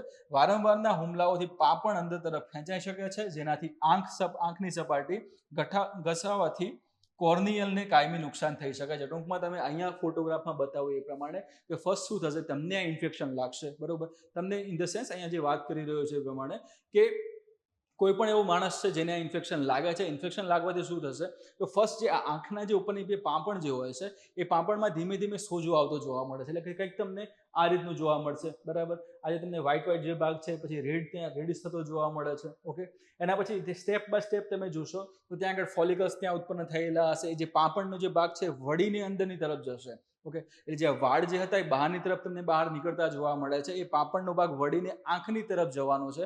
તો આંખની તરફ જવાના કારણોસર એ જે વાળ હતા, અહીંયા તમે આ થર્ડ ઇમેજમાં તમે જોઈ શકો છો કે જે વાળ હતા એ સતત જે આંખની કીકી છે એના ઉપર ઘસાતા જોવા મળશે. કેમ? કારણ કે કીકી અંદર જે પાંપણ છે અંદર ઓલરેડી વળી ચૂક્યું છે, એટલા માટે એ કીકીને નુકસાન કરે છે, જે કોર્નિયા છે એને નુકસાન કરે છે. નુકસાન કરવાના કારણોસર અંધત્વ એમાં આવે છે, બ્લાઇન્ડનેસ ત્યાં આવી જતી જોવા મળે છે. એટલા માટે આ જે રોગ છે ખાસ ચર્ચામાં હતો, બરાબર. નામ શું છે એનું તો કે ટ્રેકોમા એનું ત્યાં નામ છે. ફેલાવો કઈ રીતે થશે એનો તો કે વ્યક્તિગત સંપર્ક દ્વારા અથવા તો માખીઓ દ્વારા, એટલે વ્યક્તિગત સંપર્ક ત્યાં આગળ થઈ જાય તો પણ આ રોગ ફેલાઈ શકે છે. માખીઓમાં પણ ઘર માખીની આપણે વાત કરીએ તો એ કદાચ દર્દીની આંખ ઉપર ત્યાં બેઠી હોય, એના પછી ઉડીને પછી કોઈ સ્વસ્થ માણસ છે એની આંખ ઉપર કાં તો પછી એને કોઈ ઘા ત્યાં વાગ્યો છે, એ ઘા ઉપર જઈને બેસે છે તો પણ એ વ્યક્તિને એનો ચેપ લાગવાની સંભાવનાઓ ત્યાં રહેલી છે, ઓકે. ભારતીય પહેલની વાત કરીએ તો 1976માં રાષ્ટ્રીય અંધત્વ અને દ્રષ્ટિ ક્ષતિ નિયંત્રણ કાર્યક્રમ NPCBVI હેઠળ ટ્રેકોમા નિયંત્રણ કાર્યક્રમનું સંકલન કરવામાં આવ્યું હતું અને એના પછી અલગ અલગ એમાં સ્ટેપ્સ લેવામાં આવેલા છે. અને નિવારણ માટે તમે જોવા જાઓ, નિવારણ કઈ રીતે કરશો તો નિવારણ માટે WHO એ સેફ પહેલ જાહેર કરેલી છે, ઓકે. WHO દ્વારા નિવારણ માટે સેફ પહેલ જાહેર કરવામાં આવી છે, SAF અને E, ઓકે. S ફોર શું થશે અહીંયા આગળ તો સર્જરી. પહેલું તો તમે આમાં એક ઓપ્શન તમે લઈ શકો, સર્જરી કરાવી શકો છો. એ પણ ક્યારે તમે કરાવશો? લાસ્ટ સ્ટેજમાં જ્યારે વસ્તુ હશે ત્યારે જઈને તમે સર્જરી કરાવી શકશો. ફર્સ્ટ સ્ટેજથી આનો કોઈ ઓપ્શન ત્યાં આગળ નથી તમારી પાસે, ઓકે. તો સર્જરી તમારે કરાવી હોય તો પણ ક્યારે તો લાસ્ટ સ્ટેજમાં. એના પછી એની વાત કરીએ તો એન્ટીબાયોટિક્સ ત્યાં આગળ આવશે. એન્ટીબાયોટિક્સનો તમે ઉપયોગ કરી શકશો, જેમ કે એઝિથ્રોમાઇસિન છે, એઝિથ્રોમાઇસિનનો તમે ઉપયોગ કરી શકો છો, ઓકે. ધેન F ની ત્યાં આગળ વાત કરીએ છીએ એટલે કે ફેશિયલ ક્લીનલીનેસની વાત કરવામાં આવશે, ઓકે. ફેશિયલ ક્લીનલીનેસની વાત કરવામાં આવે તો તમે આ જે ચહેરો છે વારંવાર તમે ધોતા રહો, બરોબર, સરખી રીતે સાફ કરતા રહો તો પણ આ વસ્તુથી તમે બચી શકો છો. અને છેલ્લે જે વાત કરી છે E ફોર તે એન્વાયરમેન્ટ આવશે. E ફોર એન્વાયરમેન્ટ આવે છે એટલે કે આજુબાજુનું જે એન્વાયરમેન્ટ, પર્યાવરણ, જેમ કે એનું પીવાનું પાણી છે, બરોબર, ટોયલેટ માટેનું જે પાણી છે, બરોબર, એવા બધા પાણી જે છે એને આ બધી માખીઓથી મુક્ત અને એનાથી દૂર ત્યાં આગળ રાખવા જરૂરી છે, જેથી કરીને તમે એમાં રિકવર એને કરી શકો છો, બરોબર. તો એના કારણે આ જે ન્યૂઝ હતા એ ચર્ચામાં હતો. છેલ્લું જે આપણું છે ન્યૂઝ એન્ડ શોર્ટની વાત કરી લઈએ તો એમાં અલગ અલગ જે આપણે ન્યૂઝ છે જેને આપણે ડીપલી નથી જોવાના, ખાલી એને વન લાઇનર છે અને એ પ્રમાણે એની પૂછાવાની સંભાવનાઓ પણ એટલી જોવા મળે છે, એટલે એને જોઈ લેશું. દર વર્ષે આંતરરાષ્ટ્રીય જૈવિક વિવિધતા દિવસ કઈ તારીખે ઉજવવામાં આવે છે? તો એમાં જવાબ આવશે 22 મે ના રોજ આને ઉજવવામાં આવે છે, ઓકે. પહેલા 29 ડિસેમ્બરમાં ઉજવવામાં આવતો હતો, પરંતુ 2000 પછી આપણે 22 મેમાં કરેલું છે, બરાબર. નેક્સ્ટ એમાં જોઈએ કયા રાજ્યએ પ્રાદેશિક ભાષામાં ભારતની પ્રથમ AI news anchor Ankita launch કરી? તો એમાં જવાબ શું આવશે તો આસામ. આસામના જે CM જે છે, મુખ્યમંત્રીની આપણે વાત કરીએ તો હિમંતા બિસ્વા શર્મા છે, એના દ્વારા આ લોન્ચ કરવામાં આવી છે AI ન્યૂઝ એન્કર અંકિતા. એમણે શું કર્યું છે કે આ અંકિતા શું કામ કરવાની છે, જે પણ જે સરકારના જે અલગ અલગ જે કાર્યો જે છે, જે પણ ત્યાં પ્રોગ્રામ્સ છે, જે પણ યોજનાઓ છે, આ બધાનું ત્યાં માહિતગાર કરશે ત્યાંના લોકોને આસામીઝ ભાષામાં, ઓકે. તો એટલા માટે કીધું છે કે એની પ્રાદેશિક ભાષામાં. તો એમાં જવાબ શું આવશે? આસામ આવશે. અજંતા ગુફાના ચિત્રો પર આધારિત કયું ટાંકાવાળું વાહન તાજેતરમાં ભારતીય નૌકાદળમાં સામેલ કરવામાં આવ્યું? તો જવાબ શું આવશે એમાં?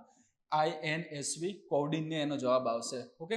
ઇન્ડિયન નેવલ સેઇલિંગ વેસલ તરીકે એને ઓળખવામાં આવે છે. કોડિનને જે હતા એ 5મી સદીની આસપાસ તમને કહેવામાં આવે તો એ સમયગાળાની અંદર અથવા તો એના પછીના સમયગાળામાં તમે જોશો તો એક ખૂબ જ સારા એવા નાવિક હતા, બરોબર, જે દક્ષિણ પૂર્વ દરિયાની આપણે વાત કરીએ, જે હિન્દ મહાસાગરની વાત કરીએ, તો હિન્દ મહાસાગરની આખું પાર કરીને દક્ષિણ પૂર્વ તરફ આગળ વધ્યા હતા. ઓકે, તો એટલા માટે એમનું નામનો અહીંયા ઉલ્લેખ કરવામાં આવ્યો છે. અને ખાસ કરીને આ જે પણ એટલે કે અજંતા ગુફાઓની અંદર જે પ્રકારની વહાણના તે ચિત્ર દોરેલા છે, તો એવું જ વહાણ, લાકડામાંથી બનેલું વહાણ બનાવ્યું છે. નામ શું છે? INSV કોડિનને, જે ગુજરાત અને ઓમાન આ બંને વચ્ચે જે વેપારનો જે માર્ગ હતો એની સાથે સંબંધિત વસ્તુ હતી. ઓકે, તો એટલા માટે આ ન્યૂઝમાં છે. નેક્સ્ટ છે દુધવા ટાઈગર રિઝર્વ અને કટારનિયા ઘાટ વન્યજીવન અભયારણ્યને જોડતી દેશની પ્રથમ વિસ્ટાડોલ જંગલ સફારી ટ્રેન કયા ભારતીય રાજ્યમાં શરૂ કરવામાં આવી હતી? તો જવાબ આવશે એમાં ઉત્તર પ્રદેશ. એક ટ્રેન છે, એ ટ્રેનની અંદર તમને બેસાડી દેવામાં આવશે. ઉપરનું જે રૂફ છે એ તમને ટ્રાન્સપરન્ટ હશે, જેના કારણે તમે ઉપરનું જોઈ શકશો. આજુબાજુમાં કાચની બારીઓ હશે, તમે સાઈડમાં પણ જોઈ શકશો. તો અહીંયા જે વાત કરી છે કે આ બંને જે ટાઈગર રિઝર્વ પણ છે અને આ વન્યજીવ અભયારણ્યનો જે વિસ્તાર છે ત્યાંથી નીકળશે તો તમે આજુબાજુનું જે પણ પરિદૃશ્ય હશે અને સારી રીતે તમે જોઈ શકશો, માણી શકશો. ટૂંકમાં આ ટુરિઝમને વેગ આપતું જોવા મળ્યું છે અને એન્વાયરમેન્ટ સાથે સંબંધિત છે. નેક્સ્ટ ક્વેશ્ચન છે ગુફામાં રહેતી માછલી સિસ્તુરા ડેન્સિક્લેવાની નવી પ્રજાતિ કયા ભારતીય રાજ્યમાં મળી આવી? તો એમાં જવાબ આવશે મેઘાલય. મેઘાલયની અંદર તમને ખબર હશે ઘણી બધી એમાં ભૂગર્ભીય ગુફાઓ આવેલી છે, તો એમાંથી જ આ માછલી મળી આવી છે, જે છઠ્ઠા નંબરની છઠ્ઠી છે પ્રજાતિમાં. તમે જોવા જાઓ તો આના પહેલા 5 જેટલી પ્રજાતિઓ મળી આવી હતી જે ગુફામાં રહેતી હતી. બરોબર, એટલે ટૂંકમાં ગુફા નીચે જે જમીનની અંદર જે ભૂગર્ભ આવેલું છે એની ગુફામાં રહેતી જોવા મળેલી છે. લાસ્ટ જે ક્વેશ્ચન છે યુથાલિયા મલક્કાના નામની પતંગિયાની પ્રજાતિની સત્તાવાર રીતે નોંધ કયા ભારતીય રાજ્યમાં પ્રથમ વખત કરવામાં આવી હતી? તો એમાં જવાબ આવશે અરુણાચલ પ્રદેશ. અરુણાચલ પ્રદેશ સાથે સંબંધિત આ પ્રશ્ન ત્યાં બને છે. ઓકે, અને એન્વાયરમેન્ટ સાથે સંબંધિત છે. છેલ્લે લાસ્ટ આપણું સેશન પૂરું થાય એના પહેલા તમારી સામે એક પ્રેક્ટિસ ક્વેશ્ચન છે, જે આજના જે લેક્ચર હતા, લેક્ચરની અંદર મેં જે પણ ડેટા તમને આપેલું છે એમાંથી જે પ્રશ્ન ત્યાં બનાવવામાં આવેલો છે, જેનો જવાબ તમારે કોમેન્ટમાં આપવાનું રહેશે. પ્રશ્ન જોઈ લો, આયર્ન ડોમ કયા દેશની હવાઈ સુરક્ષા પ્રણાલી છે? 4 ઓપ્શન છે, સાઉદી અરેબિયા, બીજો છે રશિયા, ત્રીજો છે ઇઝરાયલ અને ચોથો છે ફ્રાન્સ. તમને જે પણ જવાબ આમાં સાચો લાગતો હોય એ જવાબ તમારે નીચે કોમેન્ટમાં જવાબ આપવાનું રહેશે, જેથી કરીને તમારા જે પણ આ સંબંધિત જે જ્ઞાન છે એની પણ ચકાસણી તમારી થઈ જશે. જો નથી તમને જવાબ આવડતો તો એના વિશે થોડું ત્યાં સર્ચ કરી લેવું, તમને એની માહિતી મળશે જે આવનારી પરીક્ષામાં ઉપયોગી સાબિત થશે. ટૂંકમાં આજનું આપણું સેશન છે અહીંયા પૂર્ણ કરીએ છીએ. મળીએ હવે શોર્ટ ટાઈમમાં નવા સેશન સાથે, નવા કરંટ અફેર્સ સાથે. ઓકે, ત્યાં સુધી જય હિન્દ, જય ભારત.